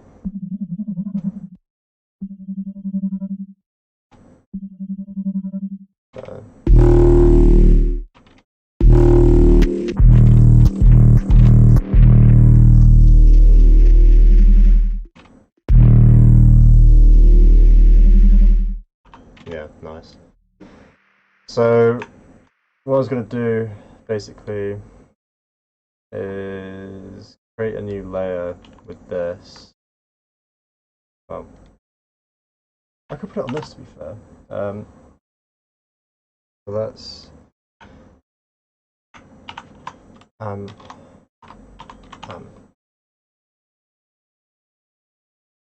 it on this layer, group it, create a dry layer so that we're not affecting the dry sound, and then new EQ.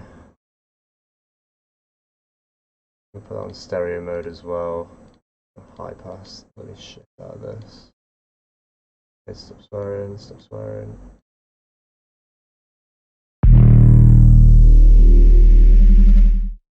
More presence, more gain.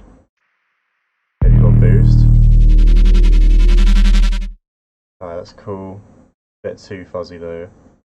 We take down the presence, take down the gain. Okay, that's cool. Now we need soothe. Sort of try and take out as much of the buzzing as we can, because I don't want erosion in there as well. Erosion. White noise, bigger.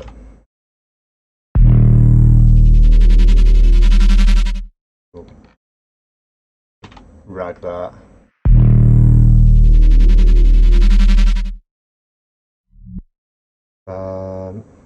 More volume, less top end.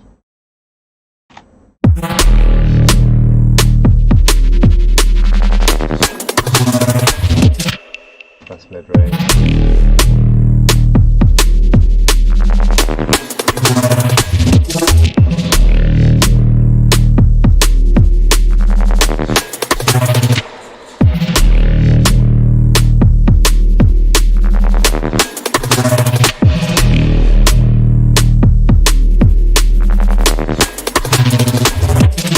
And then we're going to saturate it as well. My watermark like annoying you guys down there in the bottom right as well when it comes to processing in this corner. Like, should I remove it or yeah, just let me know.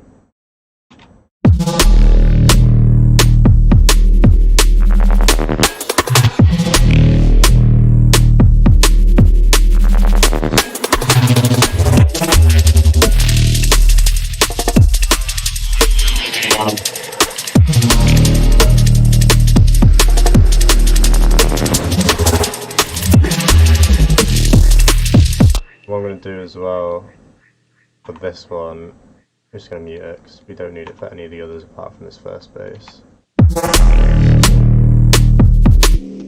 Alright, cool. Nice one, Sherwood.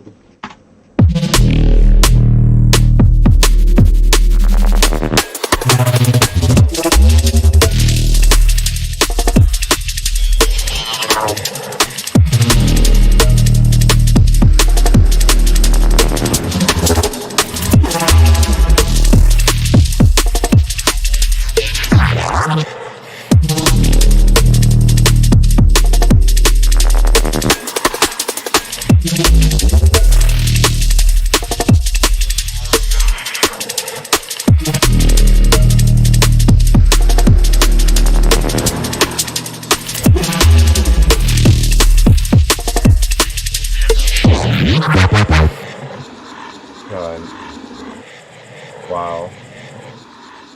You really need to stop.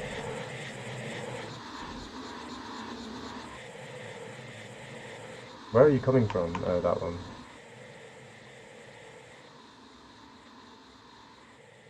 Just give it a rest, please. Oh my god. Right. What I'm going to do is I'll just duplicate that real quick, just so that we've got a second drop to, the third drop to go off of when these next 11 minutes are up. And what I might do, just for this first part, maybe turn off the de-esser that's on the group, It's a bit more brittle. So much processing. You're not doing anything. You can go away. You doing anything? Whoa. Yeah. Ish. Yeah. No, to be fair, you are. We'll minimize you. Are you doing anything? Yeah. Are you doing anything? Why are you two the same? Are you the same? Basically. And yeah, okay. So what was he gonna do? Yeah.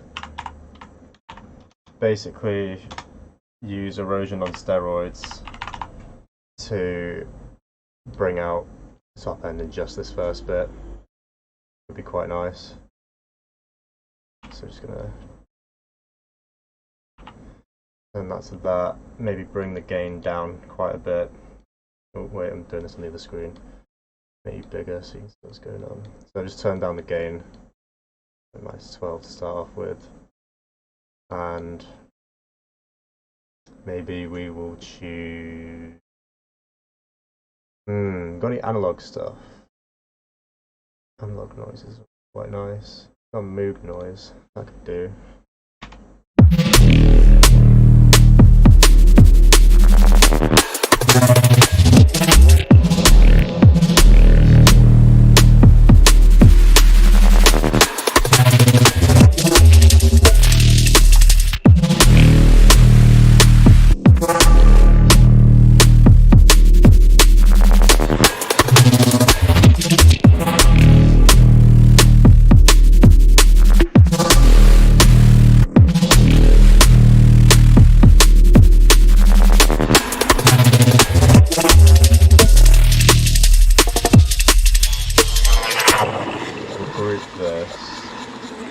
Then the effect itself on the modulation. Let's see. The automation.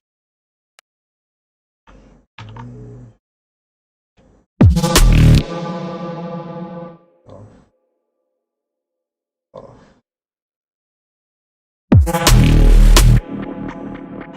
Just EQ it.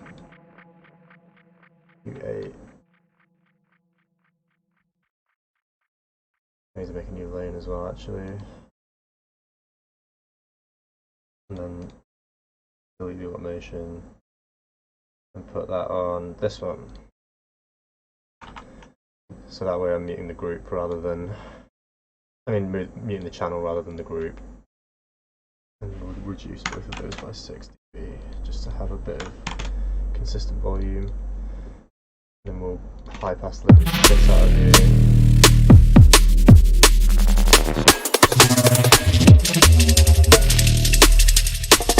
Cool. And maybe what I'll do is turn that up.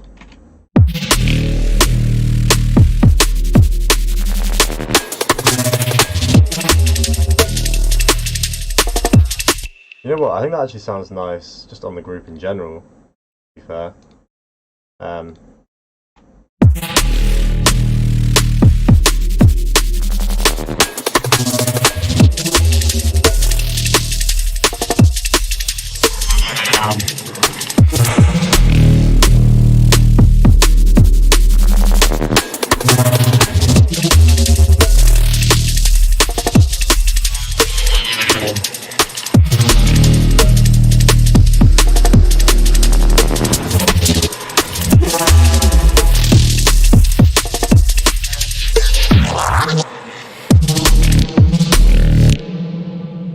Oh wait, what happens to my...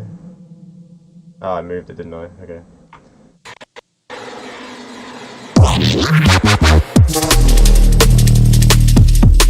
Maybe for the end, you could do the whole...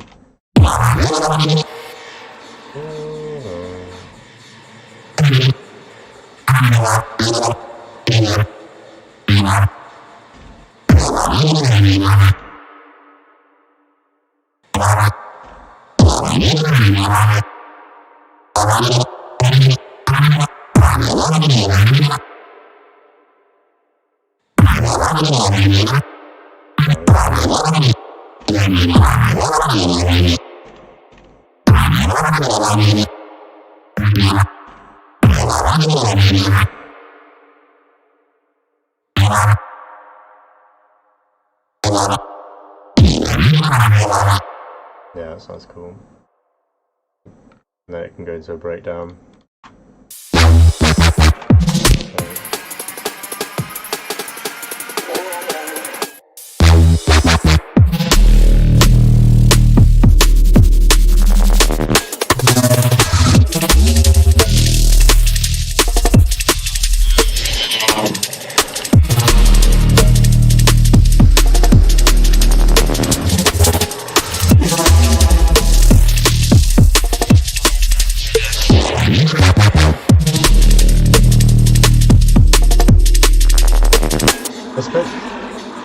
This bit all towards the end is getting it's like a little bit too fast for me. I don't know how to like how I'm gonna do it, you know, because it's all in the space of a bar where like that really quick thing happens, but.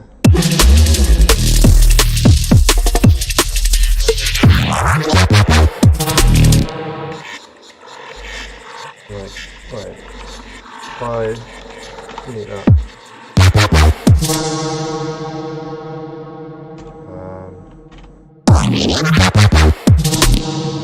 Maybe you could wash that out with a little bit of reverb, maybe like room. Hello room. Maybe dry wet on full. Have it come down or go up, either or. Make it a little bit more cohesive.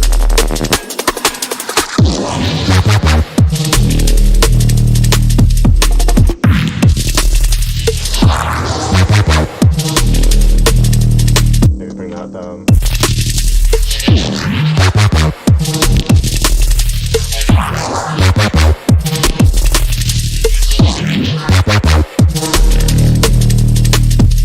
Yeah, that sounds cool.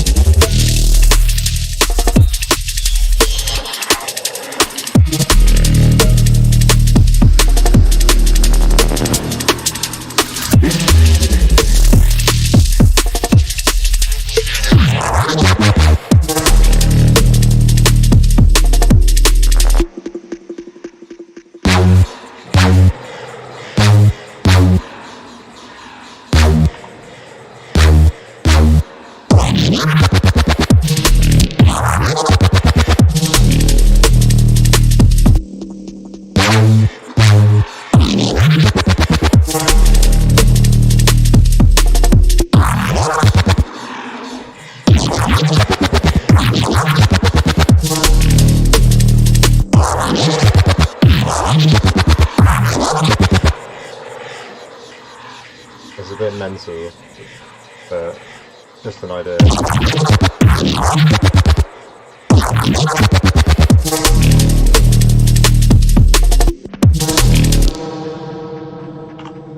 Also pan, yeah, put a little bit of movement on just that one here, make it have a bit of variation.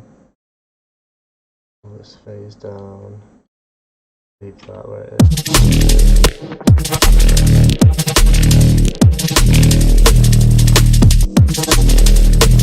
Bring you up over the course of the 7th rising.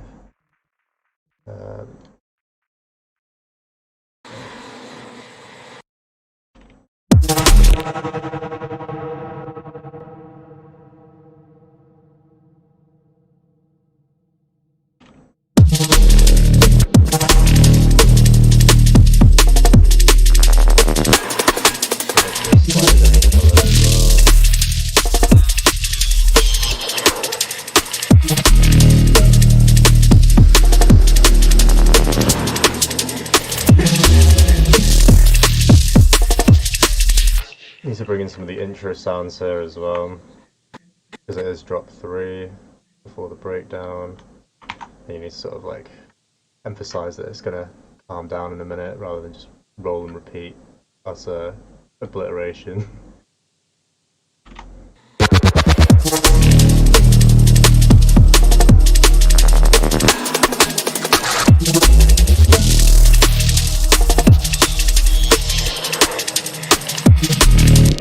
Maybe take out some of these effects as well, like you, and maybe you as well, or you. Nah, you're cool. And then maybe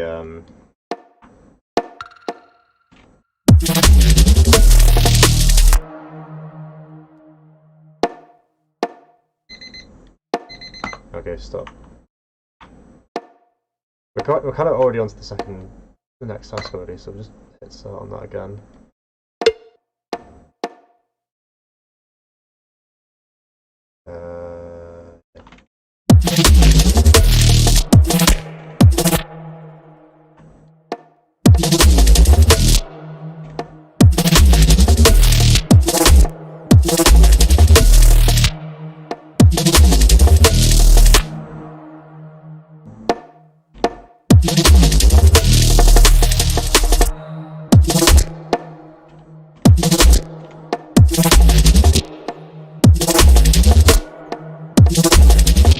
Maybe this needs to be a bit.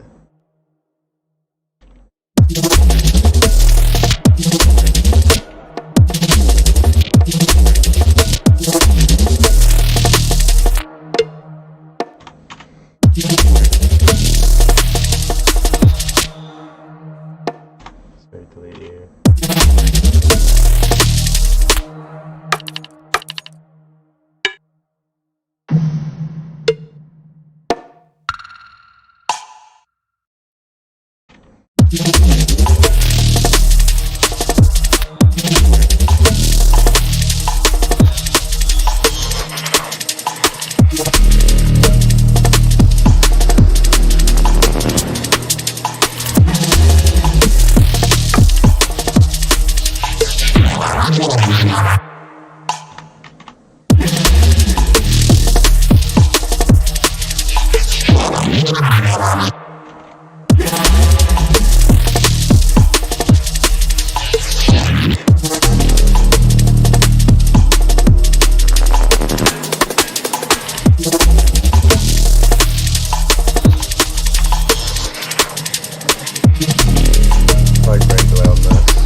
Let's try maybe one.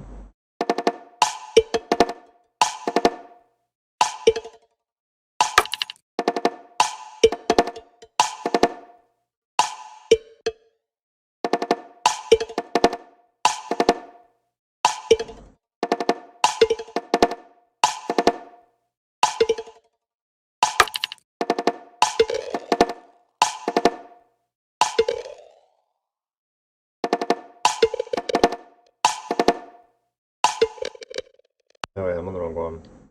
You, isn't it?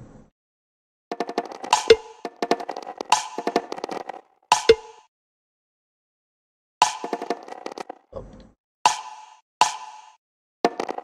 Okay, yeah, no, I want you on the... Wait, do I want... Which one do I want you on? You.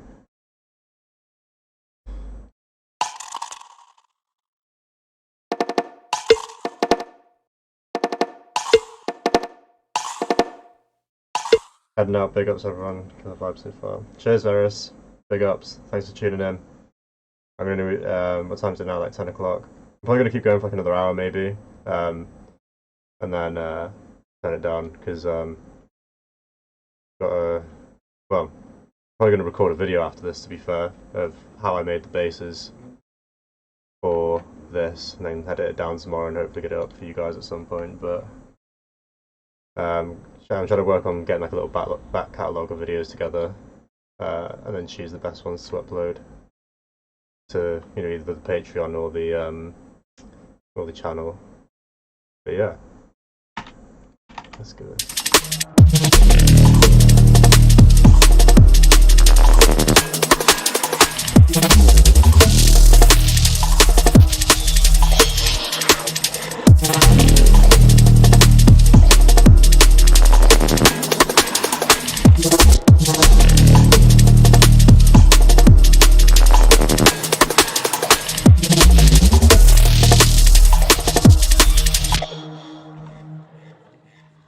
And maybe every bar, put it up.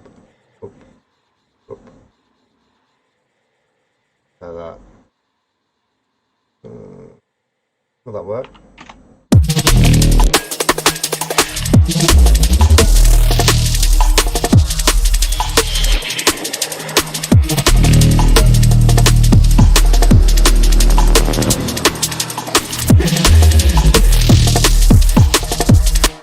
Yeah, man.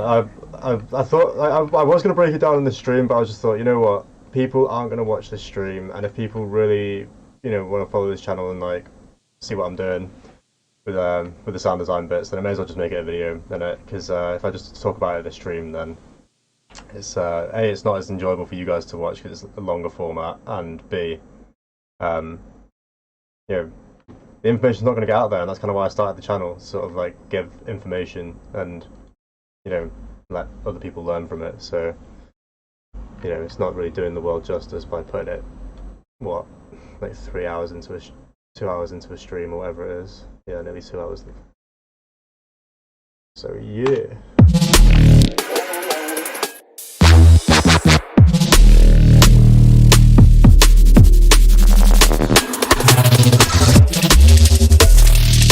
No, Cargo, I did not do this in nearly 2 hours. No, I started this last night.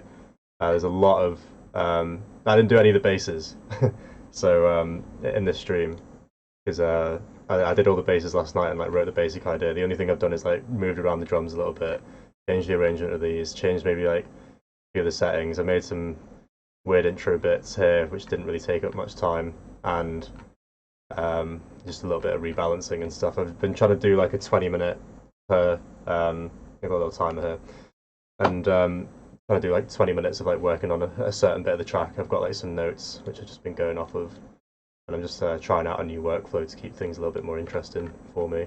Basically, I've just got these notes that I'm going to work on. Then once I'm done with each step, I'll wipe one off. But at the minute, I started with 4 things, and now I've got 7 things that I want to do. So I'm just adding to the list at this point.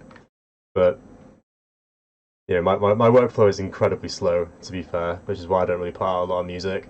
But when I do put out music, it's as high quality as I can,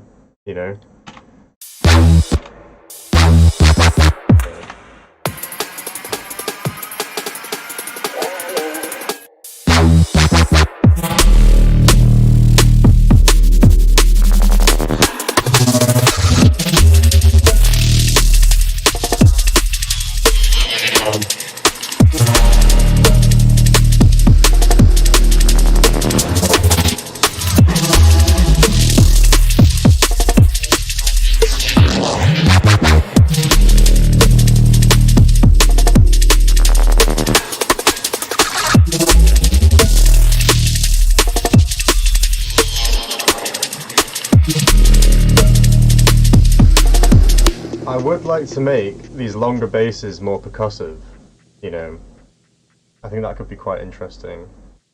So let's go into these and have a look.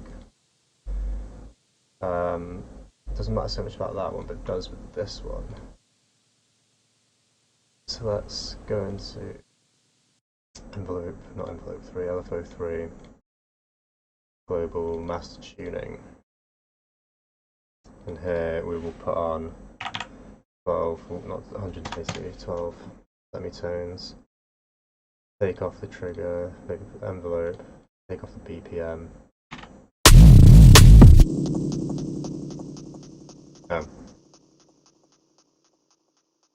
Wait, what? Okay, trigger. No, envelope, take off BPM. Oh.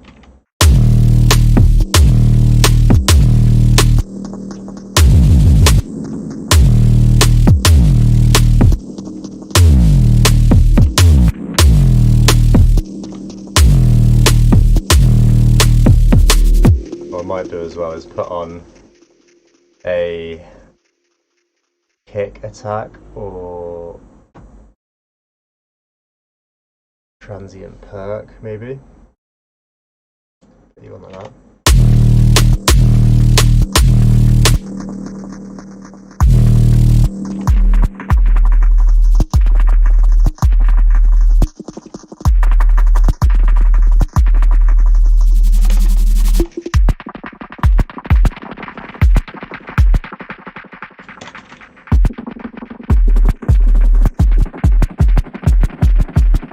Oh my god, Grace is zero.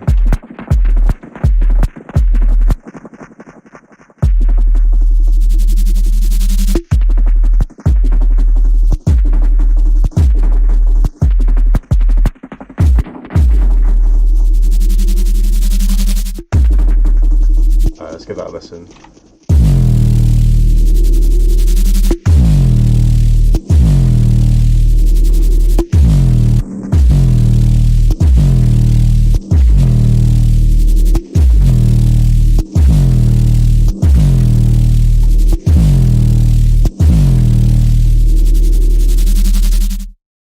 Again, that sounds cool. Let's do it for this one now.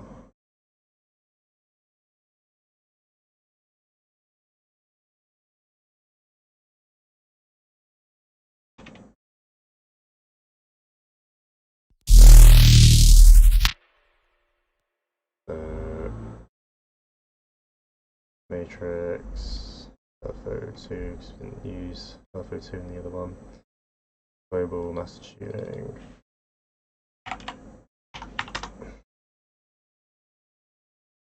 Okay. I go 12 ST. That's actually 6 on not 12. What is it? Okay, it's, I don't know. 12 ST, 1272. Whoa.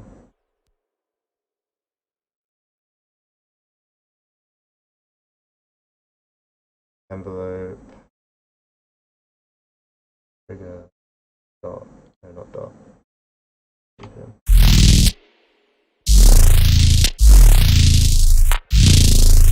Send off bipolar.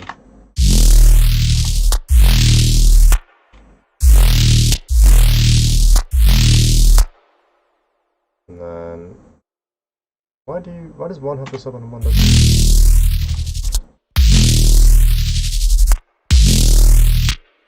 Yeah, fuck it, we'll leave that on. And noise, I can't remember what it was it attacks miscellaneous and transient perk 1 with you on the level and yeah.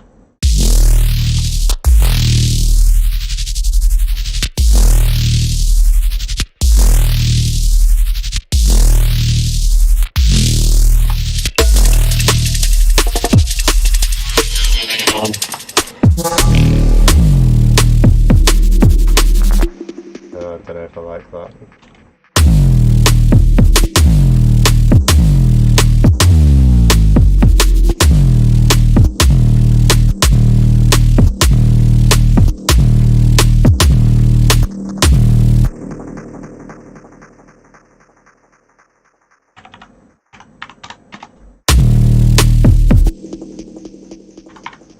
Uh, 24 semitones.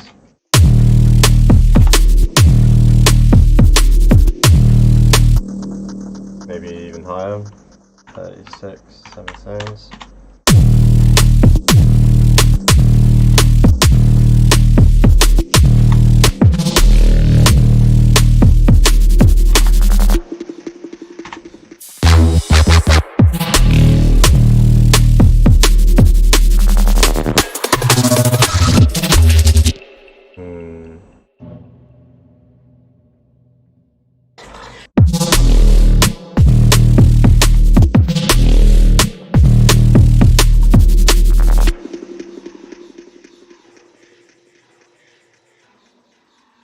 Something going on here. Why is that not ringing out the way I want it to?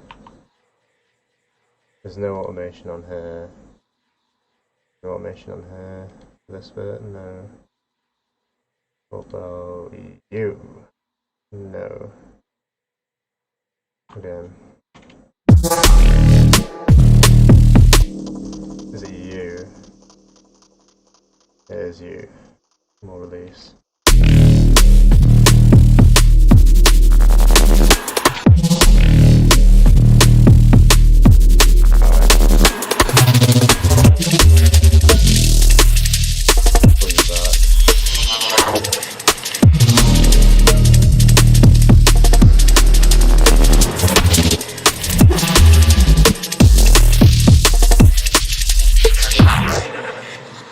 Kind of has a bit more of like a stop-starty sound, but it means we can fit in more sounds in the gaps, if you know what I mean. Like we can extend things out and layer stuff more, I guess. Yeah, let's give it a go. Take that, just duplicate that and delete the little fringes off of all of these. Okay.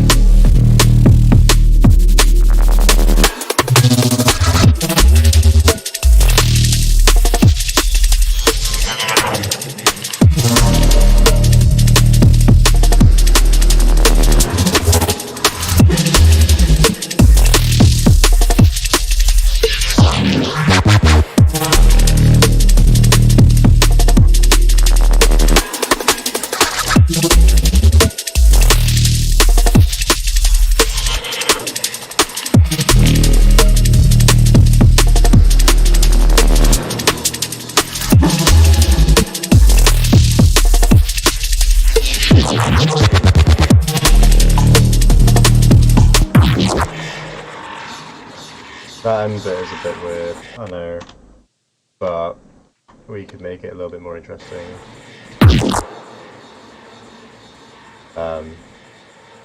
By maybe...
take this sound. Ooh, you're wheezing as well. Gate. I don't know what causes that. Maybe it's like the multi-band distortion and the moving of the bands, but like there's some like weird high-pitched sizzling that comes off of black box or thermal, one or the other. So I hear it towards the end there. There's a really big issue in Dread trying to get that out. But it kind of adds like a nice, like, I don't know, sort of really dirty electronic sound on top of it.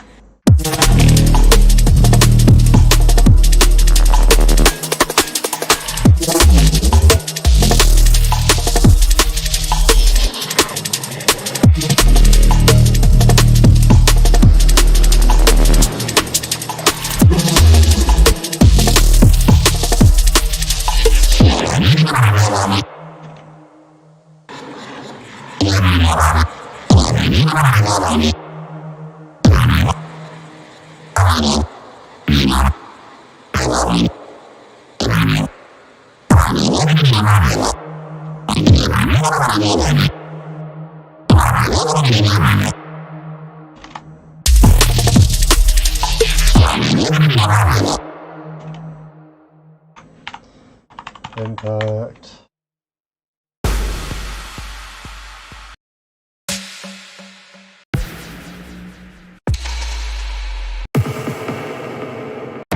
I refuse to go for Semitex Impact.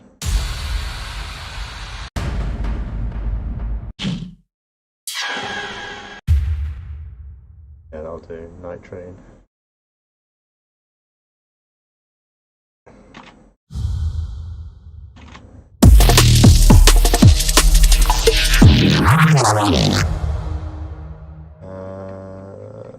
I like how I'm just not sticking to the rule that I made about the 20-minute timer thing and swapping between them. I tried, but not really working. Take all these. Paste you.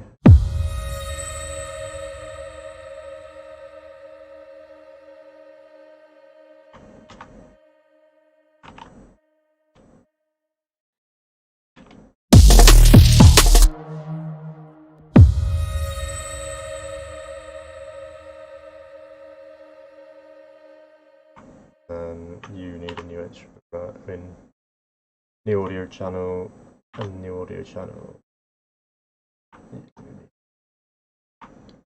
Reversed.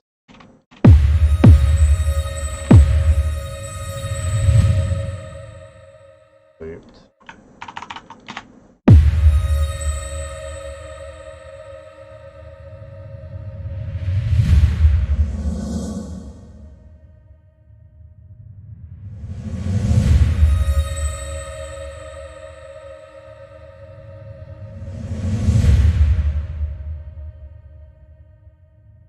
We can have some like motion effects. Do I have any motion?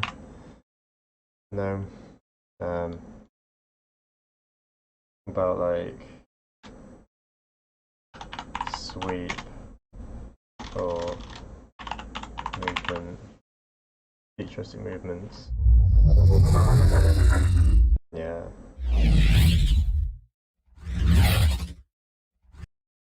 Just throw some of these sounds in there to like make it sound a little bit more pretty, I guess. And then throw some shimmer on there.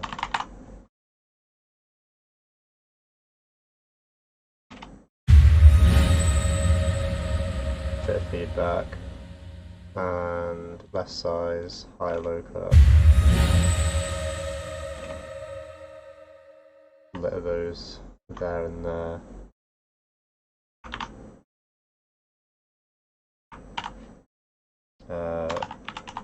Movement.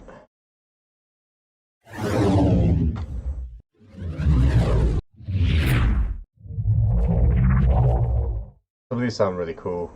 I don't know where I got them from, but they are pretty dope. I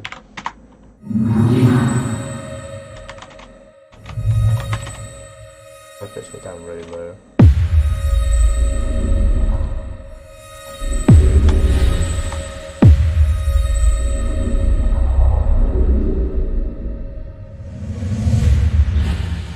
Yeah, sounds pretty sick. Got some manipulator on those as well to make them sound even weirder in a minute. That's cool. I like that. Let's warp you off.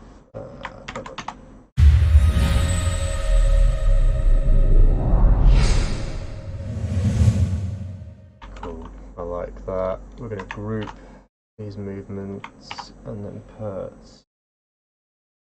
an EQ on the low end just to keep it under control. That's some very low bass.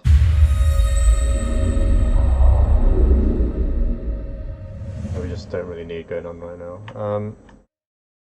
As well, I'm probably going to use Preval because I found that EQ8, when you've got like this high, like 4 times notch thing on there, it creates a massive boost around the frequency you're actually trying to cut up to.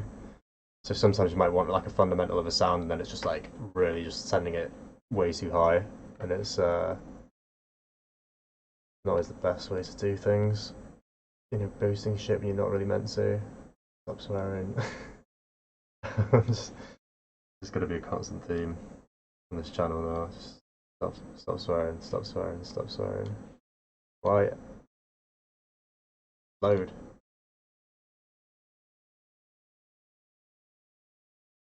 Oh my god, what have I done? What have I done?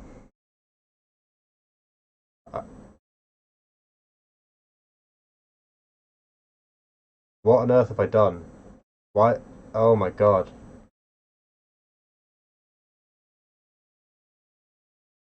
Did I click on any of that? What?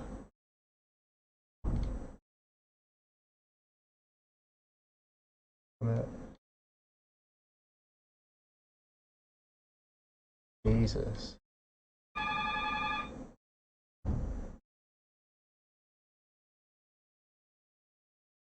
Hang on, I gotta go let my housemate in. Bear with me a second.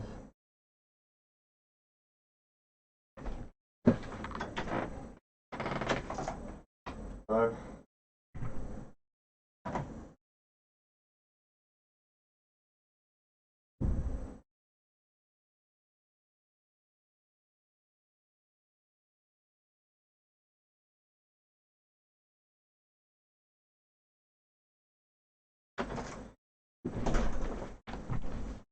Alright, I'm back.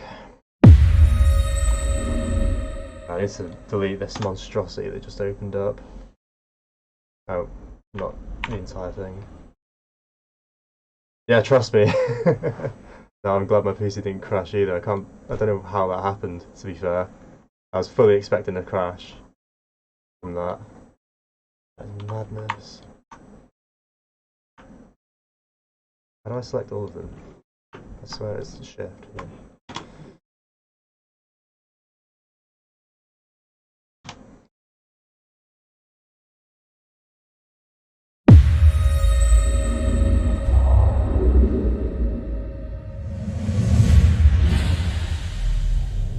Okay, so we've got that. Let's put on.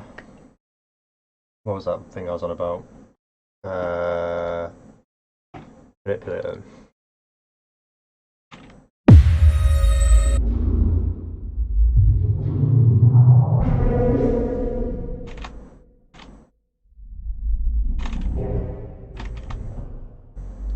Been liking this Mark preset.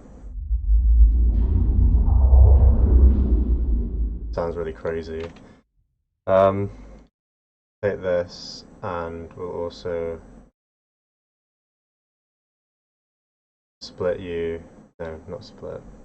Delete. Make you side. And we'll also have a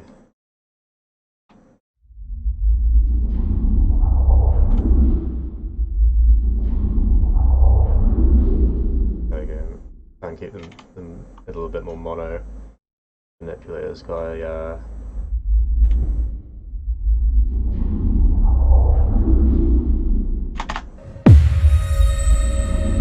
so let's see how that rolls out of the top.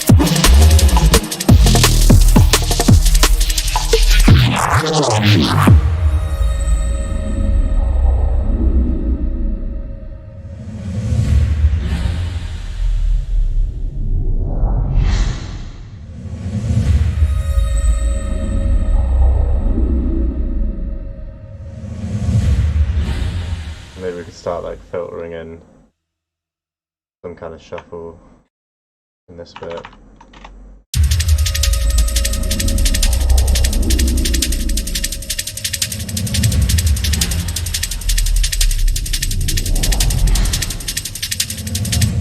And then bring in the break. Bring in the break.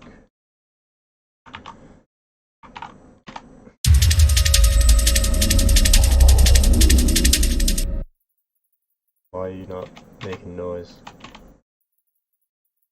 Make noise.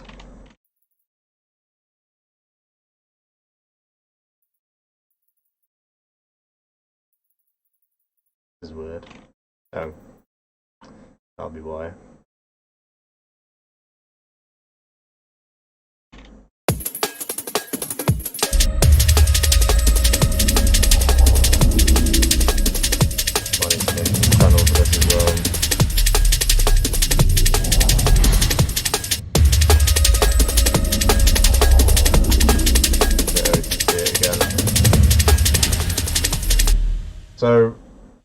I've had a lot of people question me for putting OTT on drums, but I think it actually sounds pretty sick. You just got to dial in the right settings. Like when you first throw it on, it's just like, oh, it sounds shit.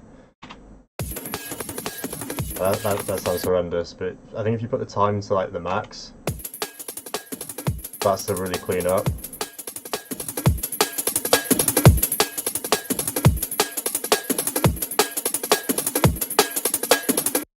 It just needs like a little bit of needs a little bit of soothe on there, and then a little bit of maybe transient shaping in the low end as well. But what's cool is I now have Spiff. Oh shit! No, Piff. I've got Piff now. No, what's Spiff? I think there's like a break setting as well. To be fair, drums. No, is it add punch to drum bus? Yeah. Perfect preset for breaks, I swear down.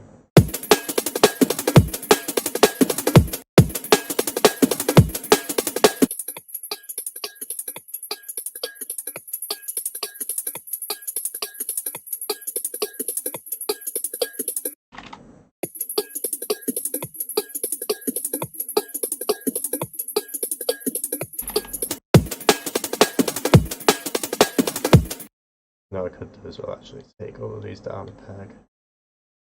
And then try the A. This is a really nice preamp that Arturia do. It's based on the Trident preamp. I think sick, so good for snares, and really nice for this high shelf EQ. It's just really, really nice.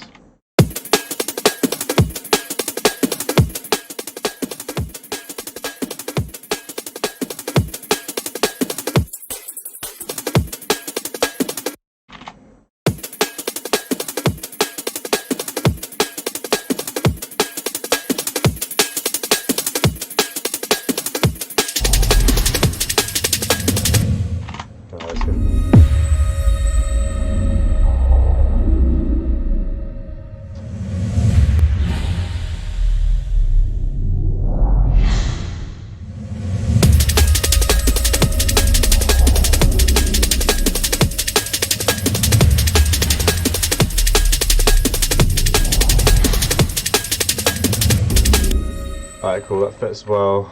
I just need to create little fills and stuff.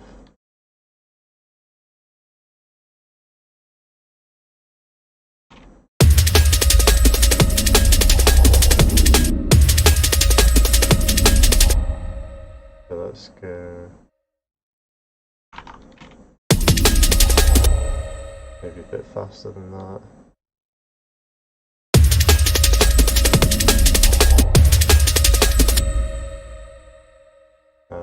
Let's go 32s.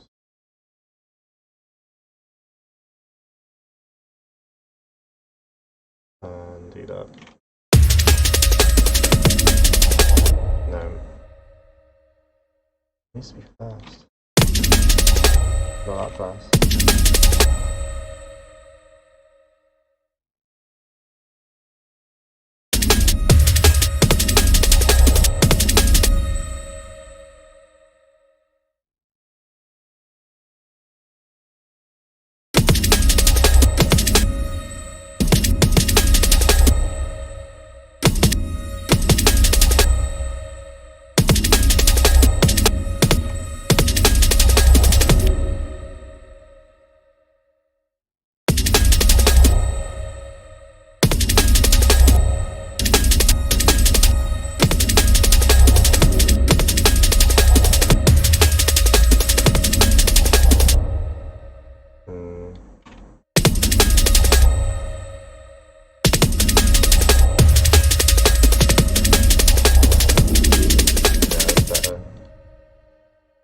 -3.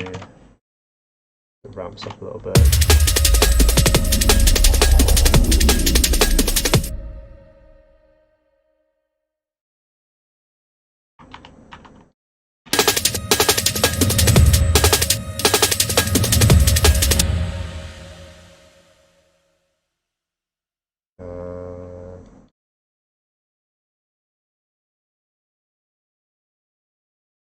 do that.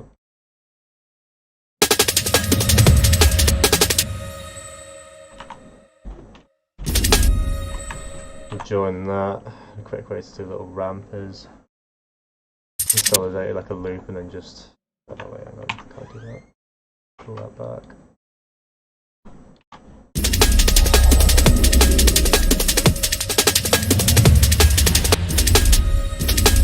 That one still needs to be there though, doesn't it? What we could do is make a new channel.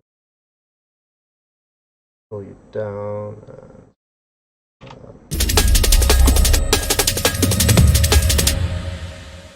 and then blue. Oh shit.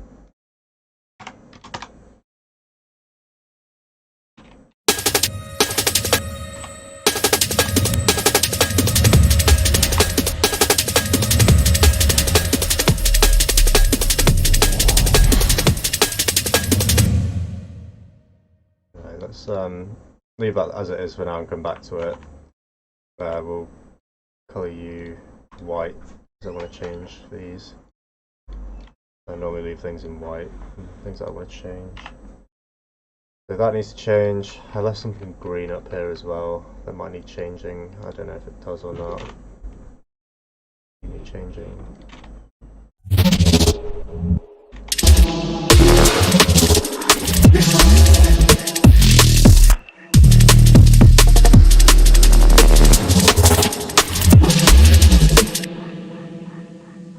Maybe.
Yo, Corey, what's up, man? How's it going? You good? Cheers, man.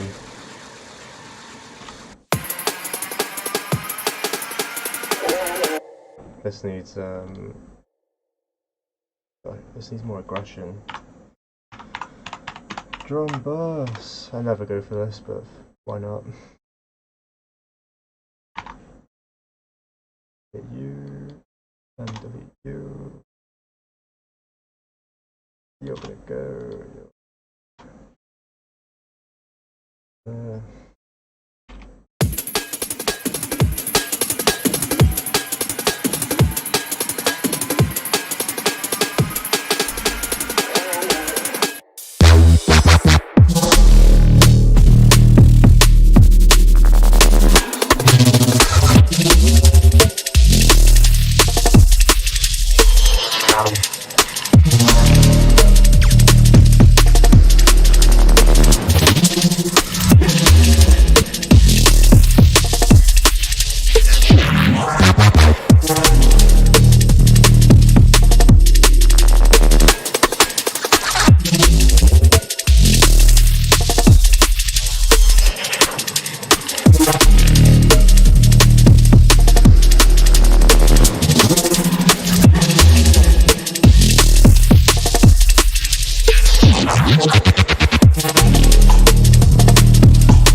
try and think of like a theme for this as well, so that we can find a vocal for it, because like this one is definitely not staying in there. It's just sort of like a placeholder. It's a nice vocal, but it doesn't really fit this track. This track's like well aggressive, and yeah. I would like to put some maybe like, I don't know, maybe some like neuro basses jotted in between some of these sounds, because it's all very like fluttery. I kind of want a lot of not a lot, but like just sprinkled in like a really heavy, you know. Maybe we could do that over here. Yeah, let's make a new operator, and we can do some sound design.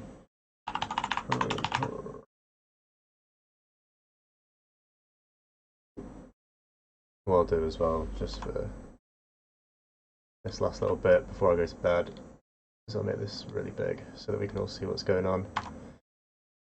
And we can make a sound. We can make some neuro warbly shit. So we'll do it for like, how long's that? Selection 4, 6, 8, 10. Let's do 16 bars. No, let's do 8. No, let's do 6. I'm so indecisive. So get this big. Bars.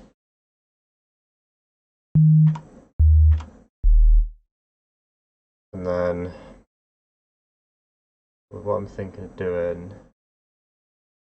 is there a randomness setting in the other phone? Or random? Oh, there's a random. What do you do? Set it before. Oh, okay, here's the random, okay. What do you do? There's a random chance of notes? I kind of want a random oscillate. This. No, that's not what I'm looking for.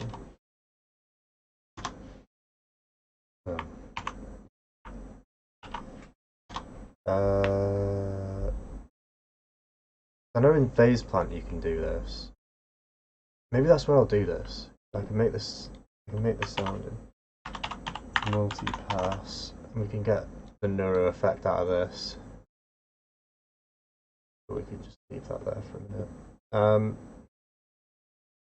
Let's go with a little bit of U.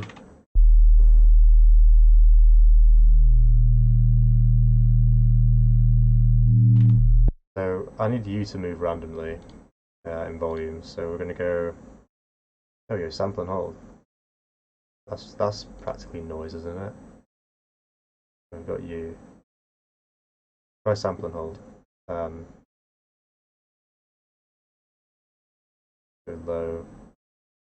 Then we'll change this to destination volume B.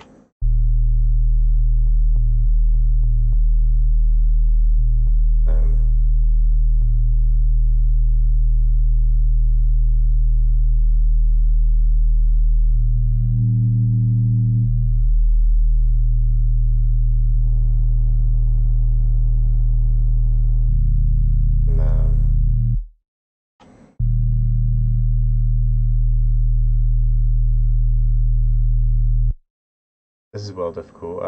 What we could do, maybe group this oscillator, because I'm being really lazy here. I'm trying to find a lazy man's way to do to do this.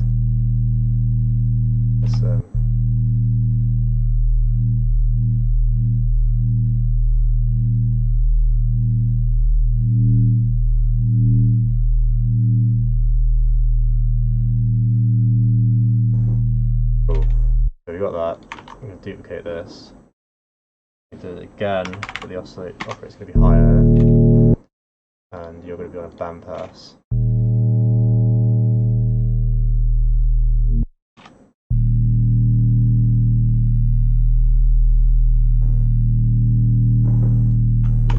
Cool. And then do it again on like a ninth.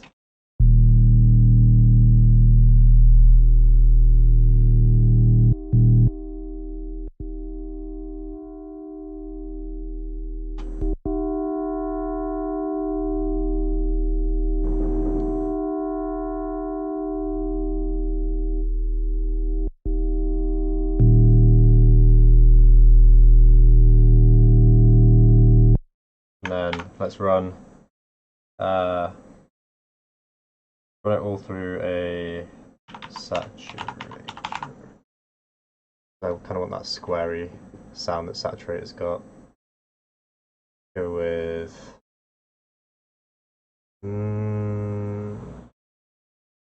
which one's which? Hang on, come here.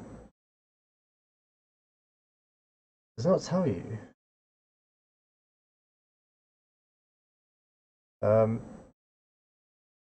Let me quickly Google this. Ableton saturator.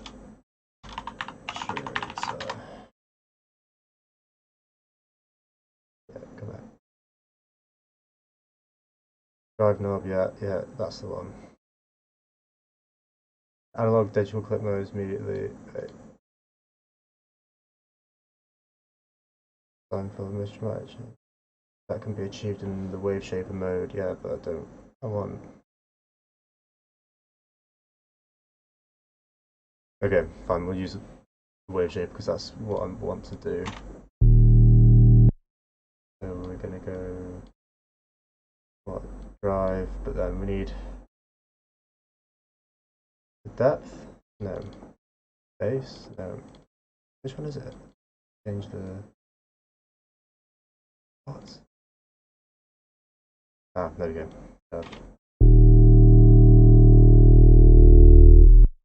Let's put you on the outside of this now. And drive down a bit.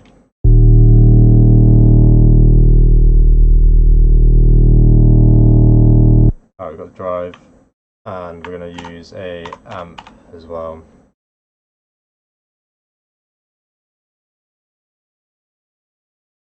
Might do this after the multipass, you know, as well. No, I'm not going to do this after. Or I might. You know what? Do it before, and then boost.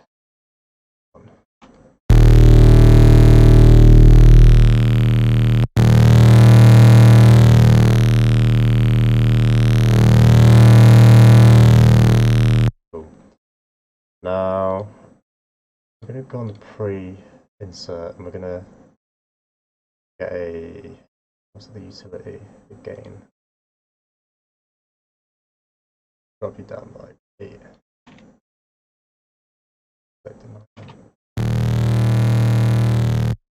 And on the output, we're going to put a multipass, a distortion, and a limiter. Then on this multipass, we're going to put an OTT,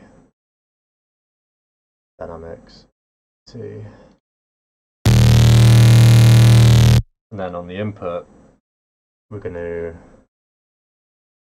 use filters, loads and loads of filters. So make that bigger. I'm going to set this LFO up to 3 still to get a bit more randomness in there. I'm going to put you on the cutoff.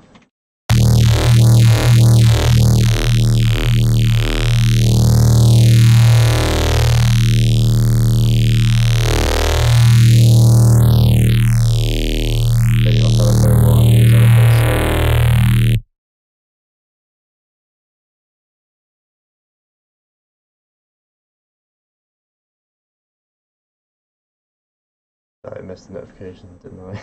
No stress, fam. You can always watch this afterwards. It's going to be up on the channel anyways. It's not going to get like pulled down, so you can find it. I haven't made any of the sounds in this project, just to give you a heads up. I'm going to be making a video on the sounds separately. This is just me working on the track for the video. So yeah, I mean, I was going to wait and try and finish the track and then showcase it before the video, but then that's just going to stop me from putting out the video for ages, so there's just another excuse to not make a video, which I'm trying to stop giving myself. I want to get back into making them like I was back in the first lockdown, where it was like more consistent. But, you know, seasonal depression and all that kind of gets in the way sometimes. Let's go LFO 2 on U.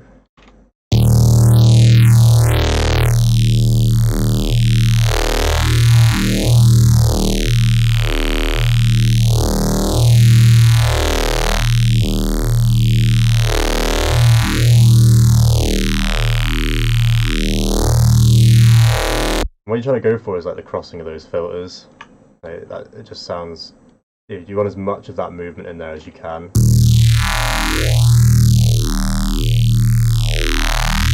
What I might do is change it to that and have a boost. No, you're not gonna have a cut. You know, but you are not going to be LFO 2. You're going to be LFO 1. We're just going to go crazy with these filters.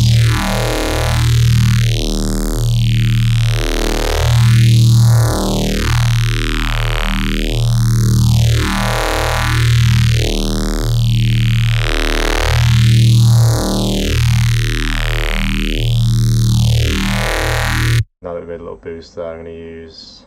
Wait, do you only have 2? Nah, you got to have more LFOs than 2. Really? Face fan's missing out. I mean, not face fan, multipass. That's such a fucking letdown. And this can be done from audio input though, right? Yeah, there's a gate. That's fine. Okay, we can use an envelope then. We will use an envelope to... Oh no, because you can't re-trigger.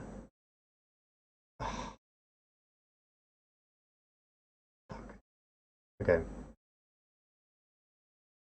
know what we're going to have to do? Multipass the multipass.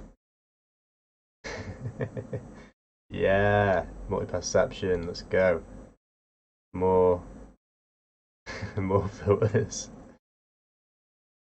My PC is not going to like me for doing this. I'm going to change the review as well. Slower.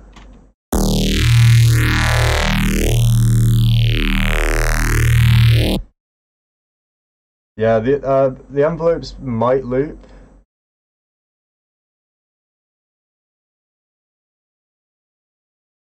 I mean, it would loop if I re-triggered the note, but I don't want to re-trigger the note. The whole point of it is to like sort of like let it linger on. So I'm just going to make my computer sweat itself out just so that I can keep using LFOs.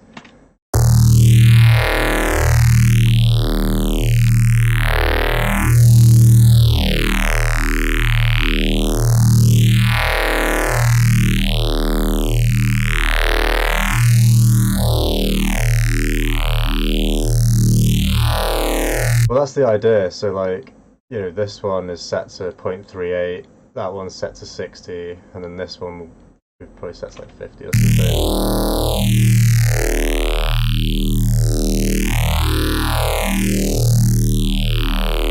And then I'm just going to minimize all those, and then I'm going to make another one as well. I'm going to minimize these ones.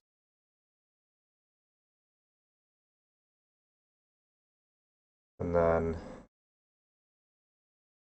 I'm going to do another 3 filters. Basically, like, I'm trying to remove as much frequency content as possible whilst they're overlapping each other. Maybe what I'll do is I'll add a fast one on the top. Sort of create a little bit more of that like fast movement thing that I'm trying to go for in this track.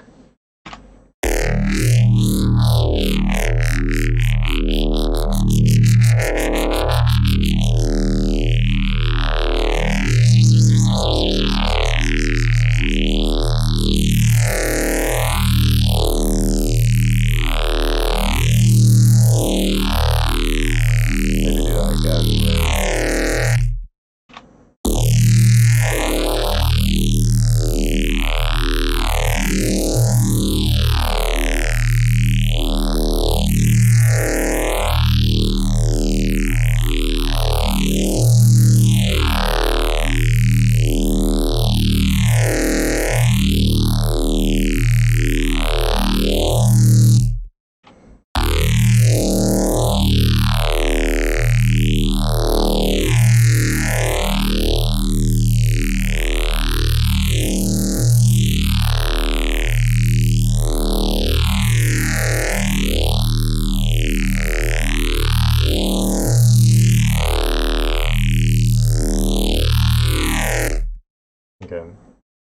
We got that.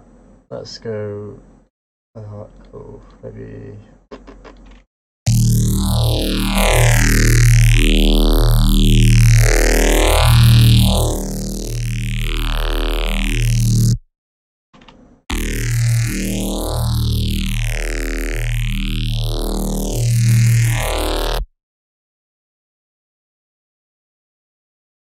Yo, cheers, ladder.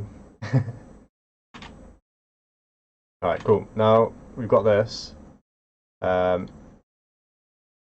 Let's try. Let me get out of this cramped view. And then what I'm going to do is, whilst it's playing, manipulate some more settings with a push. Like, so I've got a bit more like manual movement in there. Options, preferences. Right, cool. Whoa. So, okay. I'll do. Yeah, so basically what I'm doing is just making a sound. I'm making a sound for the drop. So that this sound will be basically resampled and to fill in sections of the drop. I can play it from the top if you want. There's not a lot going on in there, but yeah, we can listen to it from the beginning.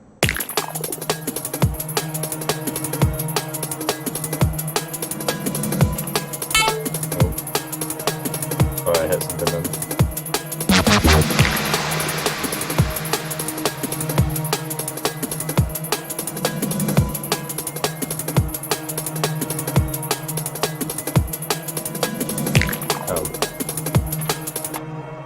Yeah, sorry, fucking, that was on a loop.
So yeah, that's basically the idea so far.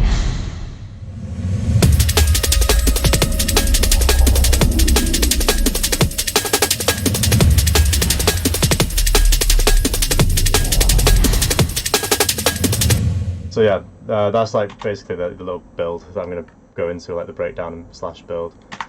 But yeah, like I'm not happy with like where some of the basses are sitting at the moment. Like the sounds are really sick and like they work really well together. But I feel like there's a lot of continuation in terms of, not continuation, but there's there's a whole bunch of, I haven't got the settings right. Sorry, I keep getting distracted. 130. And then was it less than that? Was it 120? That doesn't seem right.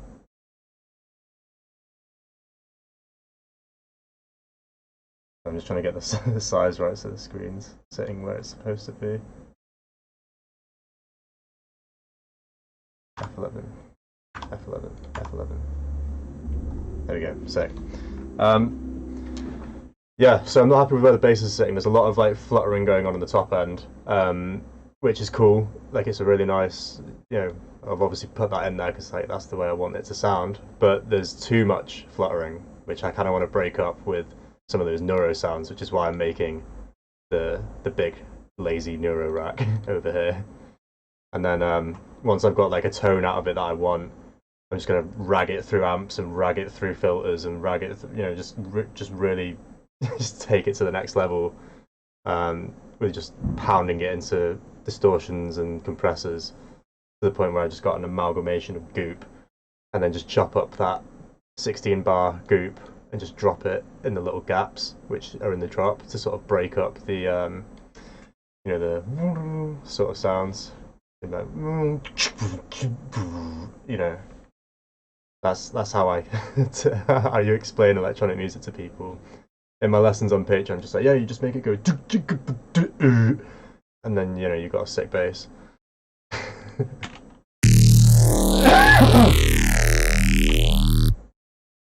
Right.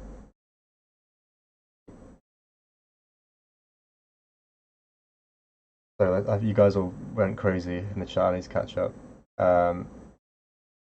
Whereas Cheers Sprung. I can get.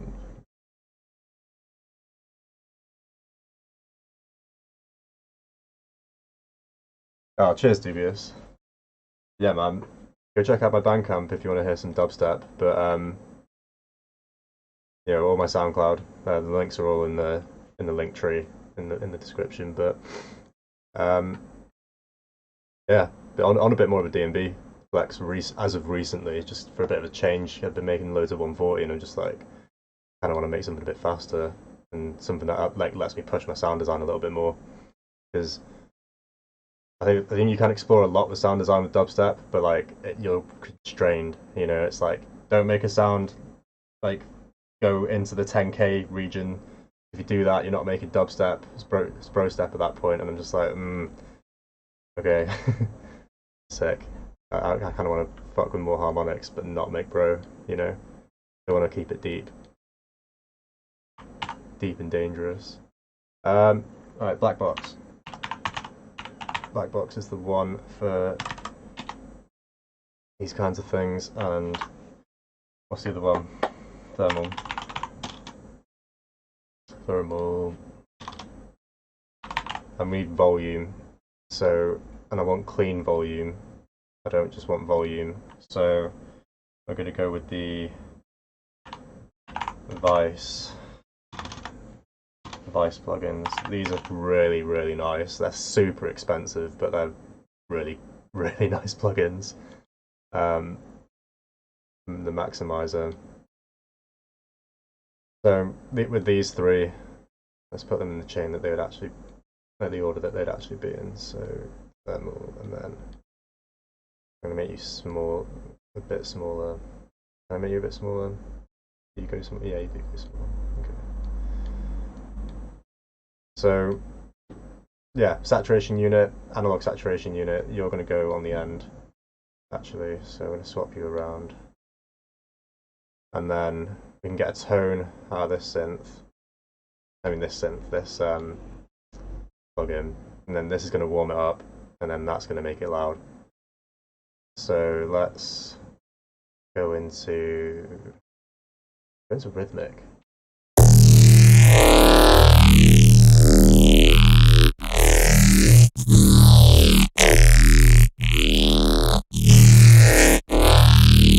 What's nice about thermal as well for these sorts of sounds is a lot of the presets have got like kind of crazy compression on them, and you know, the compression that's within thermal, like it's really, really quite hard. But for this sort of sound where we're filtering loads and doing loads of crazy shit, kind of what we need. Also, I'm actually going to put, is there any filters on here that we can put in?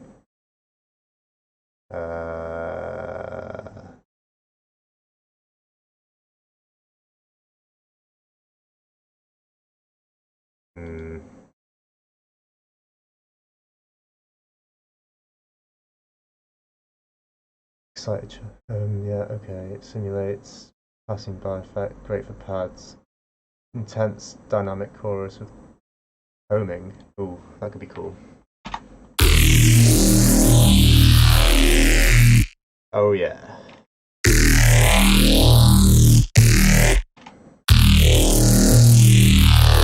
Yeah, I like that. That's cool. We're keeping that.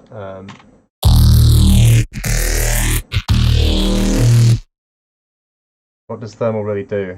Is it like a compressor or effects track all in one device?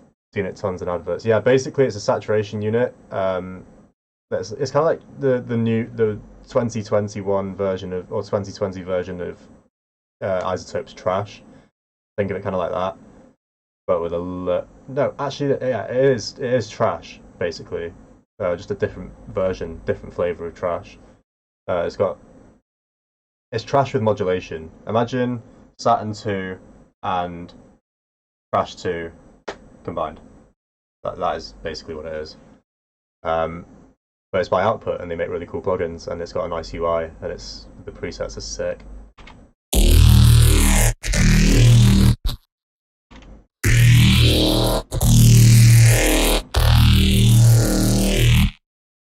kind of like that subtle shine one.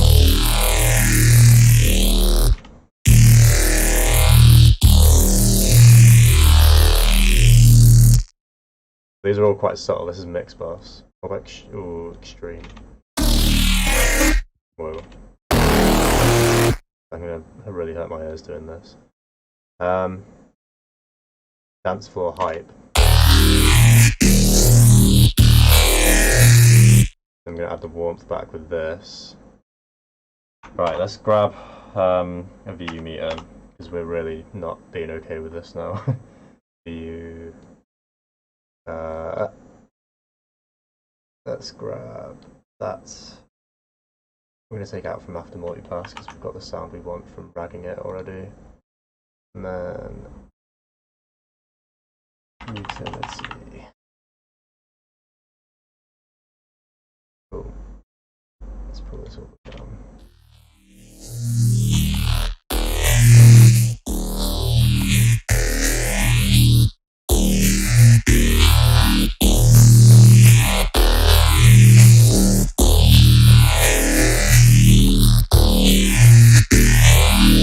I think it needs to be a stereo one. The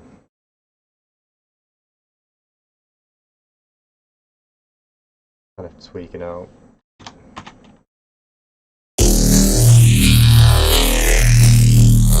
Alright, I think what we'll do as well is grab the glue compressor and put that after the thermal.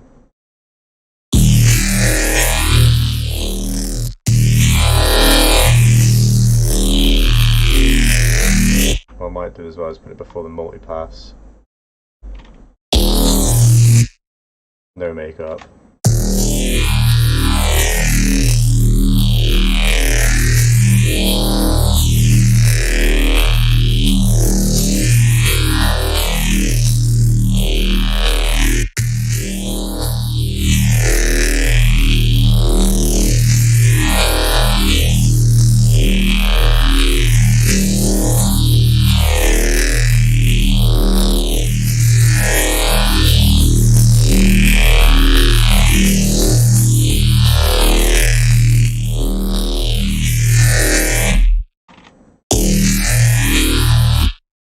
And then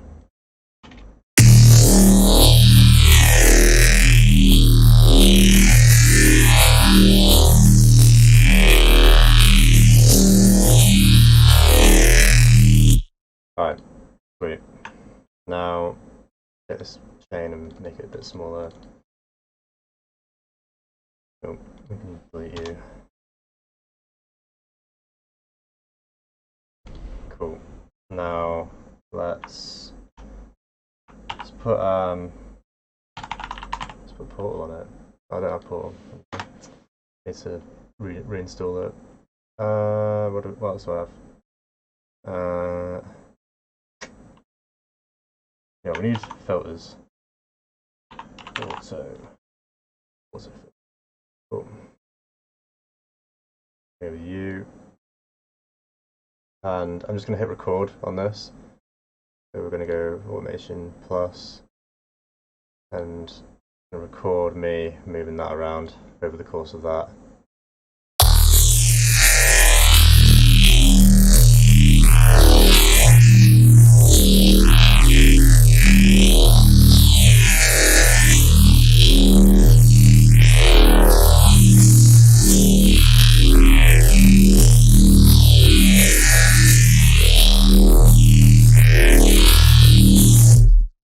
Cool.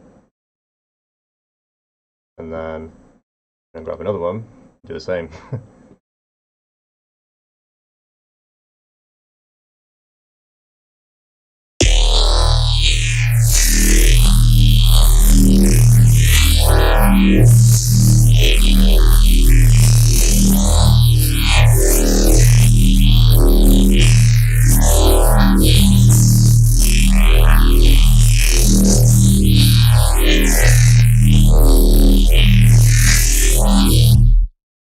Cool. Just trying to do like other movements that don't really fit this one. This morph filter can be quite nice as well. Sort of dipping between the two. You go from like here to here. Maybe we could put a LFO on that.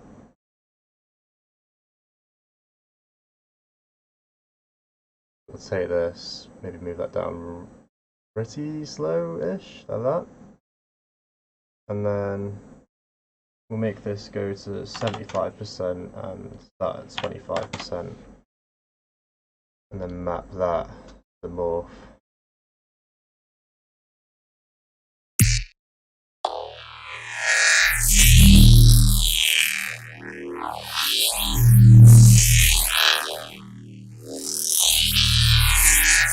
It needs to go 100% either way, doesn't it? So what I want is it to finish where it does. Wait, I need to offset it to the top. And then, oh my god, this is well confusing. So let's unmap that. I want it to finish like here and go down to like there. Sort of like create like a seesaw effect. I'll do it. I want it to do that and then that. So map that. That's too far, so we'll pull that up. A bit lower. Full depth.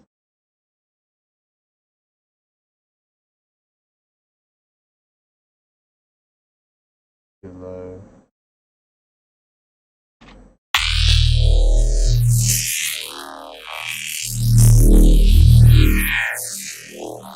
Alright, let's try.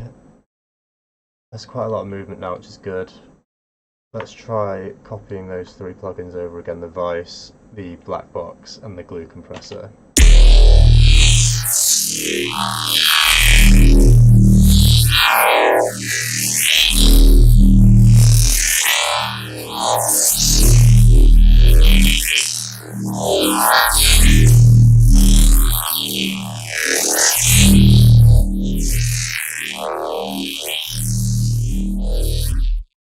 I'll put the soft clipping on these as well. I feel like it might need it.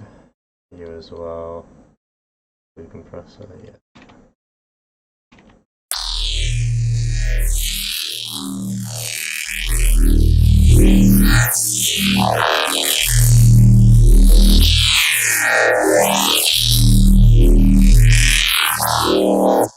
And then what we'll do is we'll put thermal,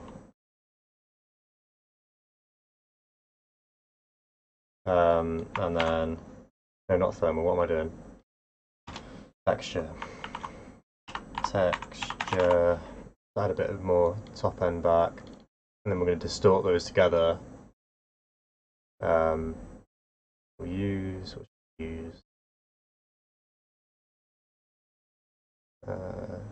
gritty, that sounds cool.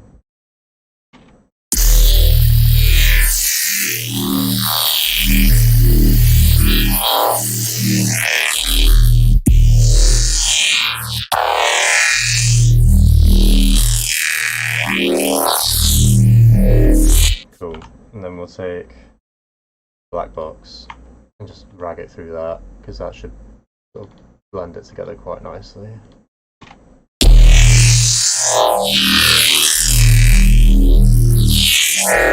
And then soothe it, because we're introducing so many harsh harmonics right now, especially in the top end.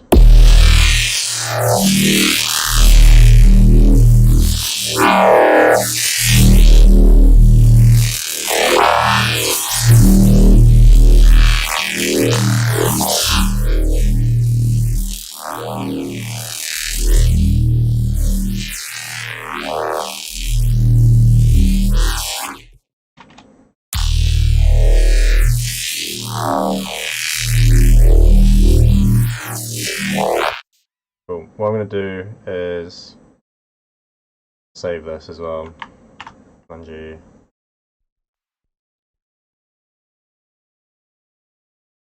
Oscar. Naughty. Lazy. Neuro. Crack. Then I'm going to put, oh shit. I'm going to put, rename DB, which is going to be bass related shit. And then rename, and I've got to use Atmos, but I've got a better way of doing it. AA for Atmos, and then that way when I search for stuff I can go AA, and it should be at the bottom of the list, or the top of the list. No? Okay, that didn't work. Yeah, okay. Maybe not. Let's rename to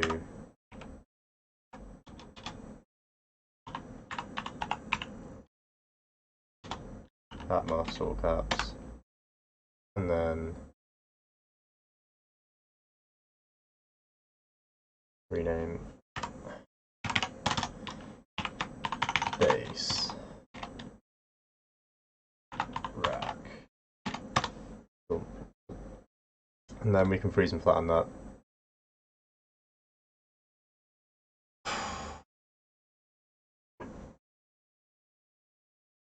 Oh, let's go, man. Have a good night. Yeah, safe, man. No stress. I'm gonna crack on with this, and then try and okay.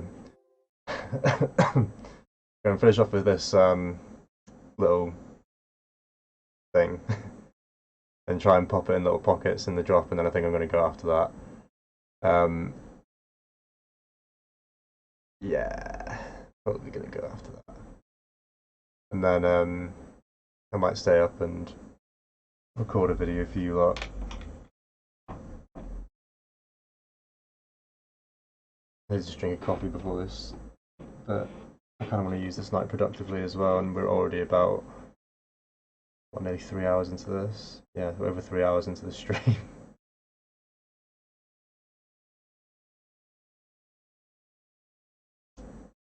I should have just resampled this, it's taken a while.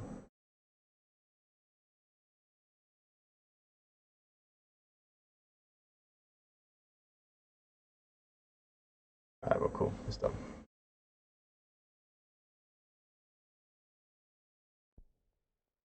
Flatten. I should have some relatively beef audio. What I'll do as well is Pro L. Really give it that upfront sound that the Pro L has.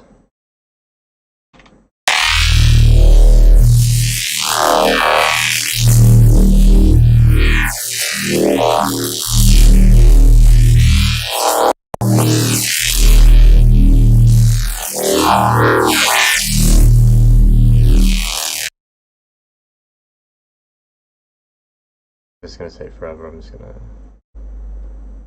Okay. That'd be quick.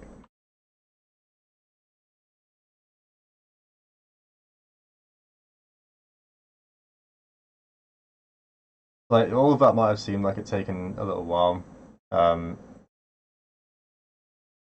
but I think it'll be worth it, because, yeah, so now we've got big meat, big chunky meat rack right there, where it's all just clipped, hard clipped off on the edges. Probably get some more out of that, you know. G clip. Really clip it and just go mental. And turn it down.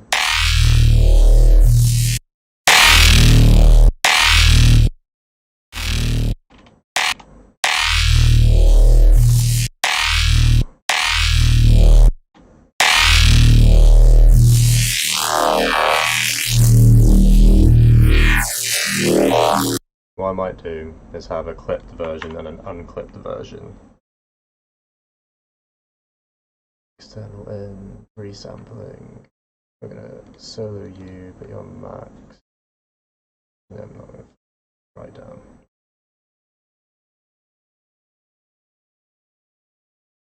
And we're gonna go resampling from Oscar's naughty fucking lazy rack. Just gonna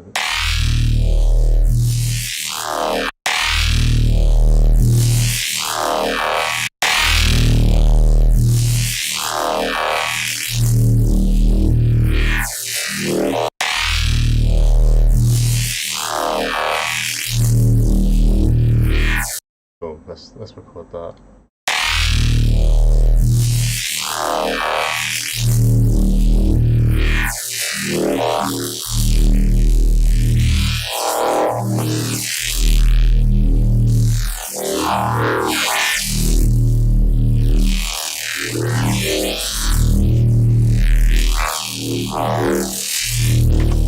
Sweet.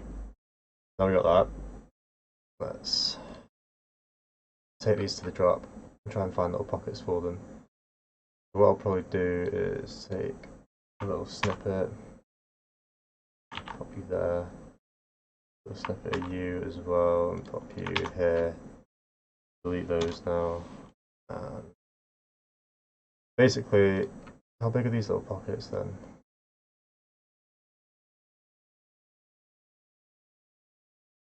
Right, so we've got like,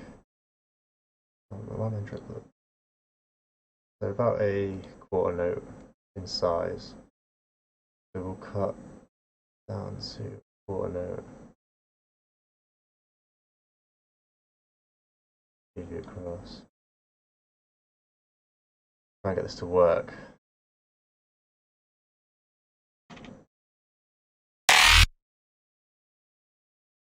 This might not work.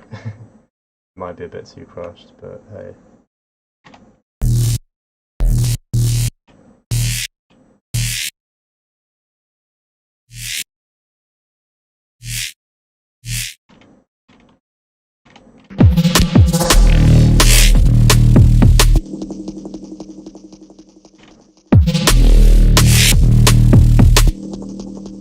By popping them inside the rack.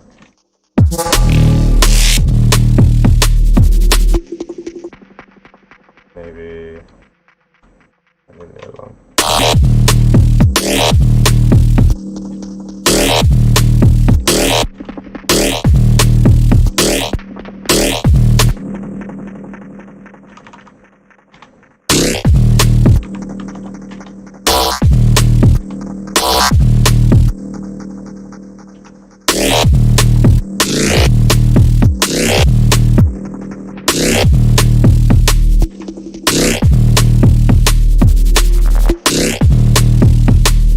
What I might do is an EQ.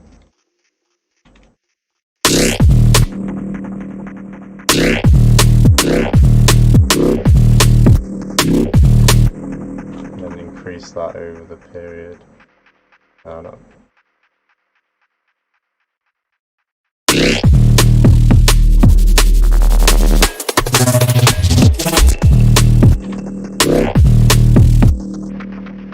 Take off the fades if I can. There we go.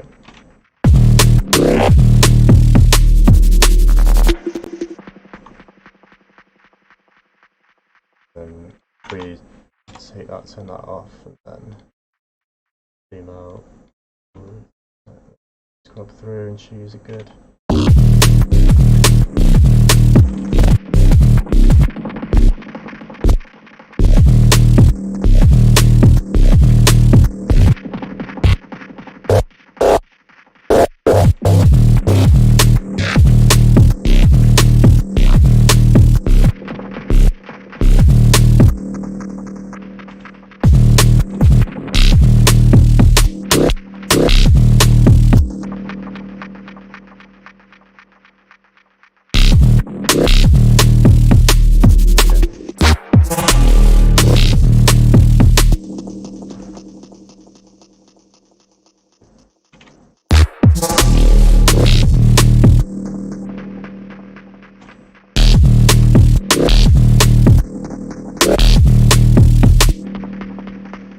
Maybe let's try a 16th note.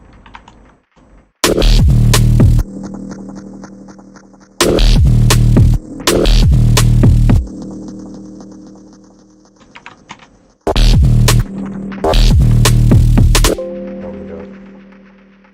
I'm done.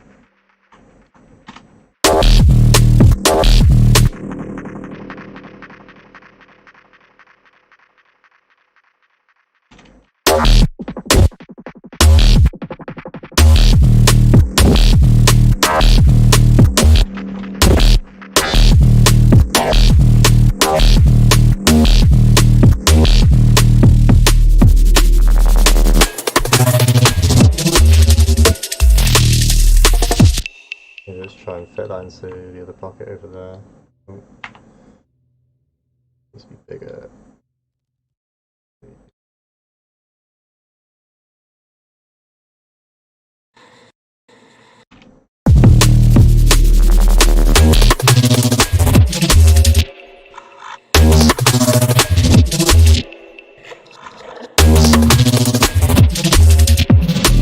That works.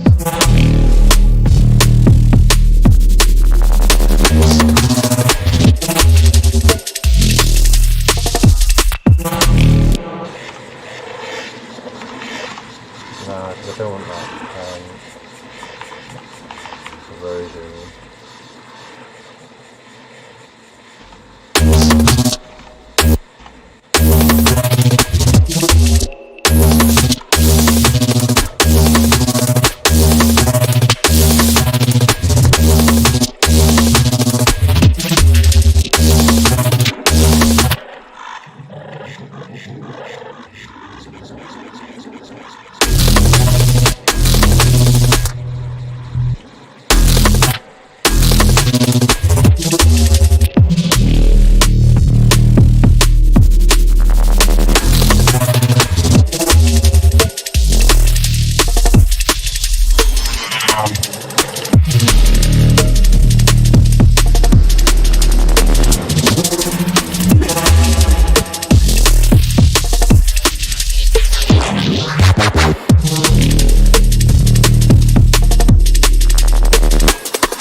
I'm gonna try like really short stuttery.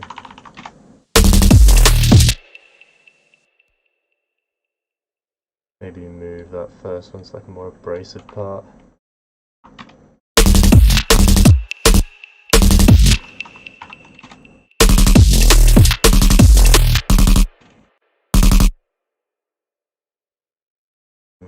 More abrasive.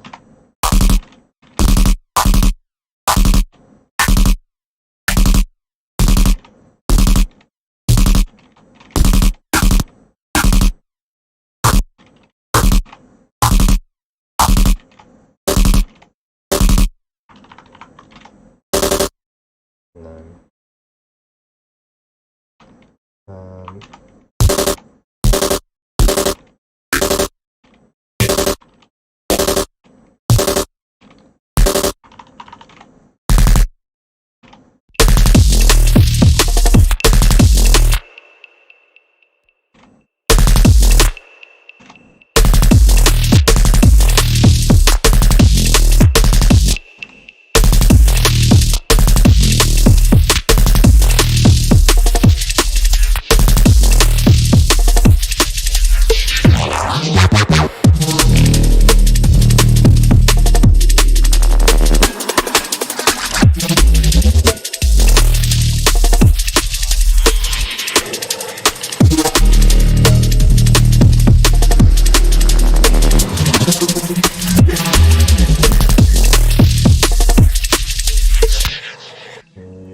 something else.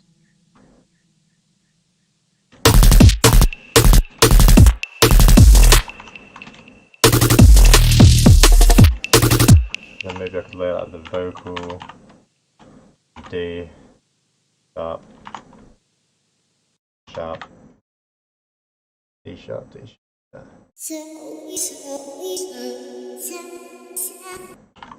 I'll do random cymatics vocal, why not?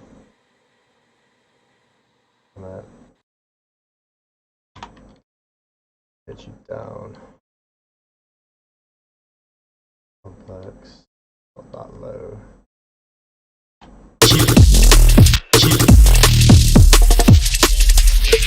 Don't know why, but it just sounds sick without doing anything else, so just layering it underneath.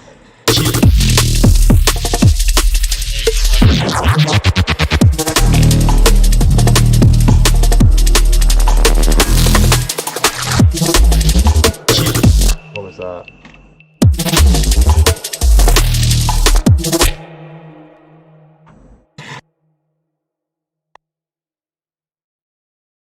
You need something.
So at the moment, the basses are all over the place in terms of the arrangement, but well, I think maybe next time I do a live stream on this track,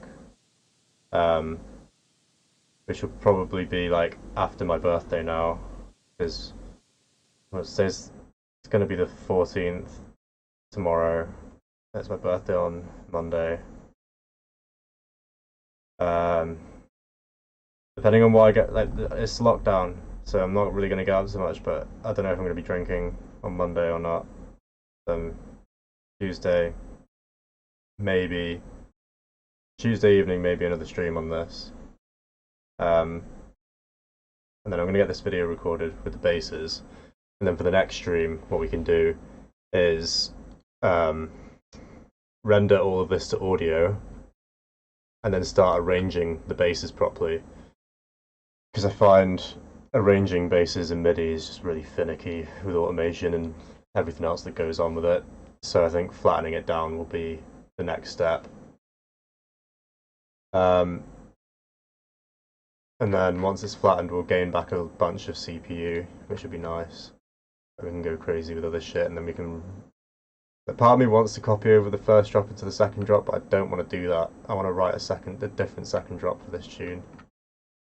And have like a kind of, not a different...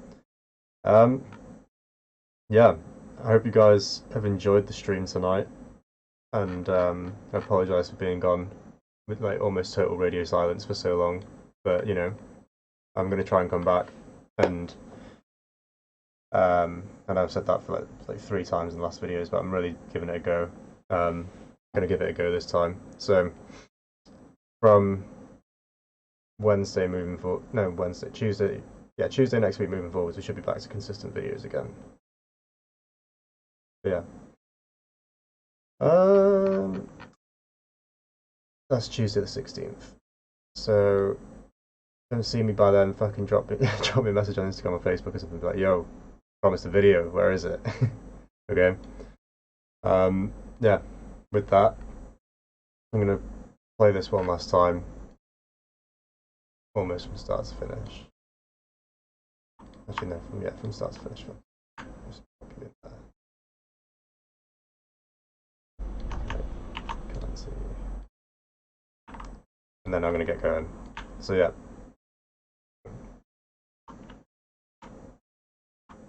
What do I want? I want that one. Alright, I'll see you in the next video, guys. Or in the next stream. So yeah, peace.